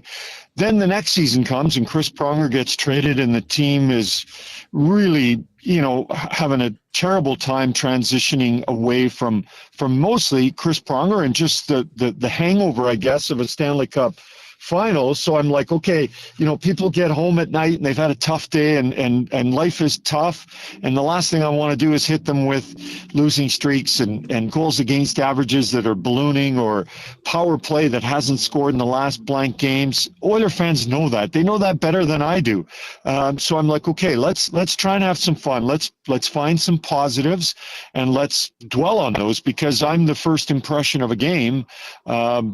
If not 82 times a year, 60 or 70 or 75. And so that was the start of it. And then it was like, well, TV started to explode and expand back then, and I thought, well, let's have some fun with it. Let's deliver a positive in a entertaining kind of way. And so then it kind of started, and it started with some puns and some props. And I remember my first pun, God bless him, Robin Brownlee, who was a wonderful writer in Edmonton and did a great job covering the beat with the Edmonton Oilers. Back then, the Edmonton Sun sponsored an intermission segment, and Chris Chelios had said some things about the commissioner then and now, Gary Bettman, and Chris is Greek, and I said, apparently, Chris Chelios is fed up with the commissioner. And a very, very kind of soft start, I guess you could say. It's like when businesses open up, right? It's like a soft open,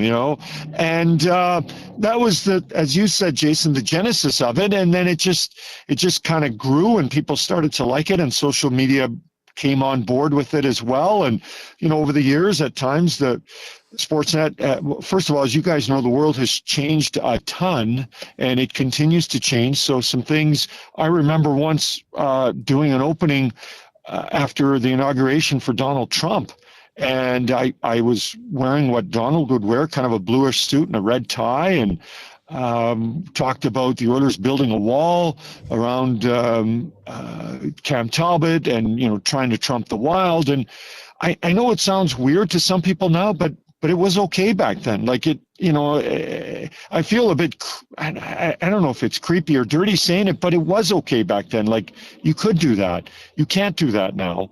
And so in some ways you feel like apologizing for the past, when in the past it was okay. And so things have changed. I've been in some trouble with some of the things I've done, and I would say this: I used to just do it, and that was it. And now we've got some layers, and I think, as you guys would know, if you have to go to the big boss to ask if it's okay, then it's probably not okay anymore. So we temper some things. I've skipped some stuff, but I really love my job, and I want to keep it, and I want to keep doing what I'm doing. So it's okay sometimes to have some what you might consider losses, because you think, oh, this would be so great. But not if it offends people or people take it in a way that makes them uncomfortable. So that's not great, and I want to do more great stuff than not. Well, you do have an amazing way of navigating through those waters and making sure that your audience is taken care of and entertained. You do a fantastic job of that. And part of the fantastic job is, and that's why, I was really, it's too bad we couldn't do the video portion of this, because I saw your lettuce that you got right now. You got quite a mop going on. I gotta get it cut. And that is as much of the lore of Gene Principe as the Prince of Puns, I would say. You've been known to grow it out. You've been known to come in sharp and high and tight. I just want to know, Gene, come mid-October, or when the first time we see you on this broadcast, is Gene coming in high and tight, or is this Gene with a little bit of the luscious locks going? No, Jason, it's a great question. Actually, a gentleman who voiced your James Brown and Associates commercial, Jack Michaels, I don't even know how many years ago, it might even be 10. He said, I'm going to grow my hair all season long. And I'm like, oh, okay. You know what? I'll do the same. So Jack goes away on All-Star break to Florida, and humid, and he cuts his hair. And I'm like, wait a minute, I thought you were going to let it grow all season. He goes, yeah, but it was so humid. And I go, okay. So I let mine grow all year. And so now I used to kind of cut it October and then June, let's say, and now I let it grow a full year. I go in and cut it once a year, and I cut it generally a day or two before the season opens. I'll have this salad for the rest of training camp or when it gets started, and then I will go high and tight. Like, I get my $25 worth. I cut a lot out and bring it down right kind of to the wood, because it's got to last a long time. Why do I do it? My buddies ask, and I think I do it because I can. I'm 57. I still have hair. I can still grow it and still grow it long, like it's 1984, not 2024. And so I do it. It's getting more and more gray, which I notice more when it's longer than shorter. And Jason, you hit the nail on the head. It becomes a topic of conversation when that never really used to be the case. But I think through television, so many more people seeing you than just a local audience, which was the case when it was on local television, the Oilers and other NHL teams, and the advent of social media, it becomes a talking point at weddings, at grocery stores, at my soccer matches. So I can, and so I will, but it will be cut for when the season begins. Gene, no matter what we talk about, you always find a way to make it gel. So thanks for your time. We might. Wow. No problem. Sorry about the falter there. I guess I give you a little head and shoulders fake. So my apologies. Oh man. Hey, well, maybe even talk hockey next time you're on. But it's good to see you at the rink again, my friend. Yes. Yeah, sounds great, Jason. Welcome aboard. And Reid, buona fortuna. I hope everything goes great, and I know that it will, but it's always something new and fresh. So I wish you guys nothing but success. Reid, you and I go way back, and Jason, I look forward to seeing you and meeting you and chatting with you in person and not just on video or by phone. Looking on. forward to it as well. Thanks, Gene. Gene Principe from Take care, Sportsnet. boys. Yeah, happy to have him on the line. Yeah, he's so good, right? Like he's so warm and engaging. He can take a story, like you ask him about his hair, and it becomes this rich, like life story and the thought he put into it, and he just pulls me in, right? I love Gene so much. I've done as many interviews with Gene about other stuff as I have about sports. Remember when he did that?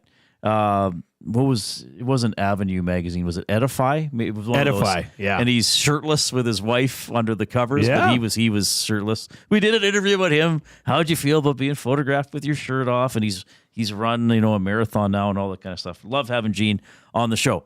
All right. We love the Coop. He has a sports update.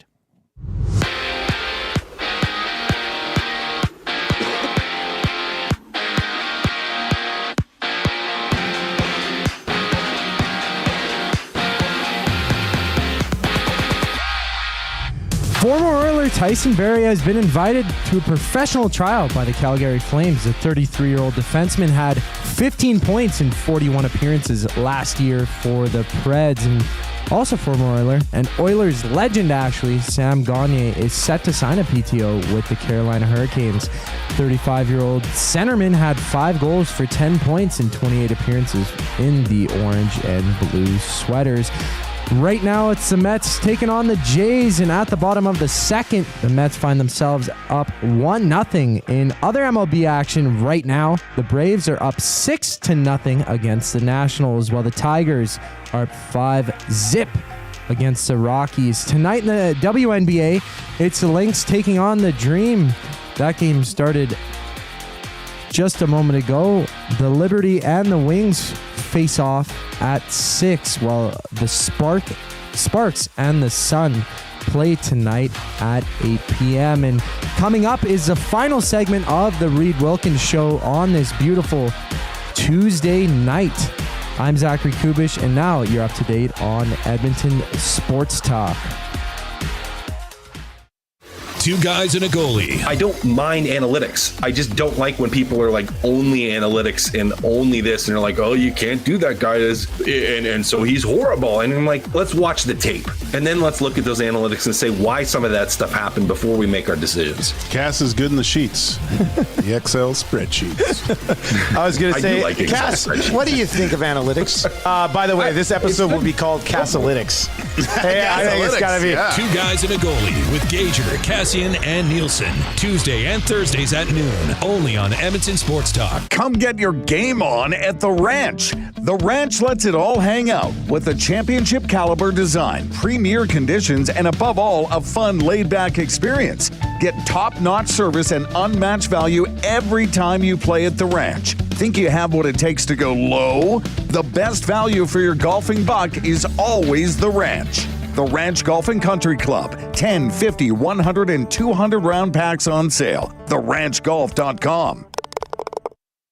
Celebrate the grand opening of Sit and Sleep and discover a revolutionary way to shop for mattresses. Stop in today for a free pressure point scan using cutting-edge technology so sleepologists can identify the perfect mattress for you. Right now, you'll get free local delivery on any mattress over $5.99 and receive a bamboo cooling mattress protector. Get grand opening savings now with every mattress on sale. Join us on location today for the celebrations at Sit and Sleep in South Common next to Planet Fitness. Edmonton Sports Talk delivers a mass audience of key, influential customers to your business, all while you associate your company brand with the biggest names, the hottest sports news, and teams from every league around the globe. Oilers and Elks, NHL, NFL, Major League Baseball, and the association, Formula One, soccer, golf, oh sweet mama! The excitement is palatable on Edmonton Sports Talk. It's where fans go to get their sports fix and where our partners find the most loyal consumers. Contact us today and see how our team on Edmonton Sports Talk can score the biggest goals for your business. With various advertising options available, email business@edmontonsportstalk.com or head to our website and send a message at edmontonsportstalk.com.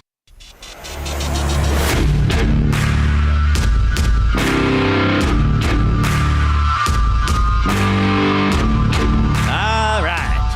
Hope you're having a great afternoon. Yes, my dad's birthday is today. I don't know what the family's doing tonight. I'm going to find out, I guess, after the show. We had the off-topic topic of heartwarming or special birthdays you've had as a parent or something you did for a parent. We had some good messages coming in there. We talked some Elks with Trent Brown. Justin Lawrence from the Alouettes was on. The top 3 annoying fan habits we can all agree on, probably. People pretty much did agree. The glass banging, yelling shoot on the power play, and people thinking, oh, I could have made that play that a finely tuned professional athlete could not make. It was definitely the most unified that you and the PM Nasties have been on this, any one of the Reid's top 3s, which is, that was a good topic. It brought out the most in a lot of people. We talked about the Play Alberta. Yeah. The ads on jerseys, the ads on helmets. The skip the dishes thing wasn't a big deal last year when the NHL allowed for teams to have advertising on their helmets. I really don't think this will be, and there is people chiming in saying, if it's done in a tasteful way, and I do, believe that this will be done, then it makes it a little bit better. But Steven chimed in the Paris Jewelers inbox. I think for me, gambling ads remind me of mid to low end Premier League teams. Upside is that a government entity versus one, if those the random betting sites that are throughout, that are, so it does open a little bit of a Pandora's box as far as, and sports gambling as a whole is it's a huge business. Not going anywhere. It ain't going been around anywhere. a long time. No. I'm sure they were betting on the chariot races in Ben-Hur. Well, I don't even know. That's a valid yourself, reference. Yeah, I was covering those, actually. You were the broadcaster? I was broadcasting them. I just yelled really loud. Don't do that. Don't do it. Yeah, I think it's the ads for me. It's there's different angles to look at it. Are you just against any form of advertising on a jersey? Do you think a jersey is sacred? It should only have the team name, team logo, or whatever, and that's it? Are you against certain companies advertising? Are you against gambling being advertised? It's everywhere. So if you're irritated by that, you're going to be irritated a lot. Look, as I said, when I was a kid, there was an ad. The boards were white. There were not ads on the boards. Now there have been ads on the boards for a long time. Now the ads on the boards changed to the TV viewer, which, quite frankly, I found quite distracting. Sometimes I find it distracting when you're watching and it's actually animated, and then the people in the rink are just getting the static ads. Sometimes the logos on the ice are not real. The ones in the high slot or the ones just inside the blue line, those change every minute or two, right? If you notice, the ice is actually white in the arena, and then there are some ads that are actually painted onto the ice. So I guess if your complaint is nothing sacred, then I would probably say to you, unfortunately, no. Are there going to be ads on the players' mouth guards so when they smile, somebody can pay a little bit so, it says Microsoft on, McDavid and Draisaitl have their mouth guards hanging out the entire time. It might be smart. Maybe that's a new avenue. Be visible the entire time. It is the way. It's the new way of things. It's here to stay. It's not going anywhere. But the revenues are going up. Money, this is big business. This is big bucks. So now that these ad agencies are starting to find new and creative ways to get their logoing and messaging out there. And look, I'm looking at a picture of this right now. I had somebody in earlier that said that these were half the size of the Oilers logo. That's not the case. No, they're not that. It's about the size. It's, but smaller than the captaincy, right? Mm-hmm. It's about, a little bit smaller than that. Given that it's all done in white, it's a part of it. And here's another thing, and you and I were talking about this off air earlier. TVs are large now. So if a player is shown in close-up sitting on the bench, kind of a head and shoulders shot, he is larger than he is in reality. So a relatively small ad on the jersey that you wouldn't be able to see very well if you're watching the game in the stadium to the television viewer is much larger, especially if it's on a star player who is going to be shown beyond just the highlights of his goals or assists or his scoring attempts or his saves, right? Often we see McDavid, Matthews, Crosby sitting on the bench in between plays. There he is for 5 seconds. Oh, what's that on his shoulder? And his shoulder's larger than it is in real life on your 40, 50, 60, 70-inch television. You know, So that's a great TV's point. changed it. And that's something that has also changed over time. You know, like that is not the way it was when we were watching sports on a 32-inch TV that was a cube. Right. Not a cube like Zach, but a cube. One last thought here, back to your Reid's top three. And Coob, you'll have to chime in for sure. Reid Jay, this from Calvin C. Thoughts on fans doing the wave during a close Oilers game? This, I must say, this is polarizing as it gets. Yeah. This is the cilantro of sports. Either you like it or you don't. Yeah, I would say, but see, I am more stoic when I watch games. Like I just want to watch the game. Like I've said, how I don't care about halftime shows or the super dogs or things like that. I'm not a fan of the wave, especially while the play is going on, whether it's close or not. I just want to watch uninterrupted. The Coob?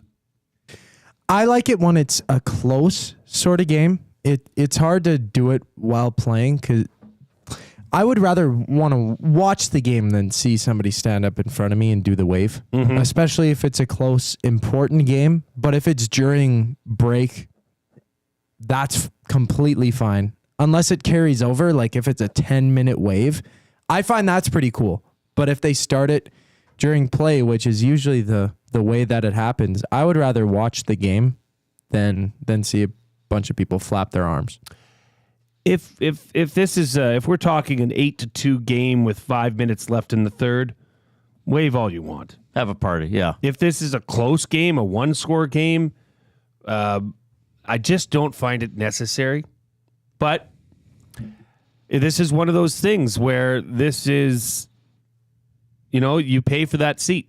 You're entitled to do, if you want to cheer and celebrate as a fan. I wouldn't say it doesn't keep me up at night. Let's put it that way. But if you're intently watching the game, you don't want somebody standing up in front of you doing the wave when McDavid and Nugent Hopkins are on a 2-on-1.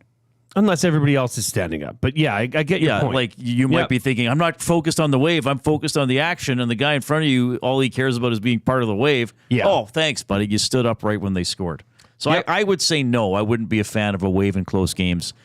Blowouts are different, more of a party, sing Living on a Prayer, all that kind of stuff. All right, goof ups. I made an editing error. I had the start of another clip at the tail end of a McDavid clip, and it sounded bad. No! That's a tough one. You did get the date right on. No, you didn't. This was another screw up. I didn't change it again. No! That's two. I have the right date. I didn't change the day of the week. There you go. I have Monday, September 10th. I got to remember to change both. And I'm going to the goof up I have is from the Trent Brown interview where he may have said a spicy word on the old show. No. That's okay. We've moved on. It's okay. I just thought it was funny because he caught himself so fast, and I don't know. We'll have to clip that because I think both of you and I are like, yeah, we should not have that word on. But yes, again, sometimes it happens. Hey, we rolled with it. Thanks to Zach Kubish. Thanks for checking out the show. Of course, we're back at 3 tomorrow with the Reid Wilkins Show, but the station is back. Edmonton Sports Talk, your clear choice for Edmonton sports at 6 a.m. with the Nielsen Show to kick off 12 hours of live local programming. He's Jay. I'm Reid. Thanks for listening. Don't feel like working? Join the Hangout. You never know what you might hear. Weekday mornings 9 to 11 on EdmontonSportsTalk.com.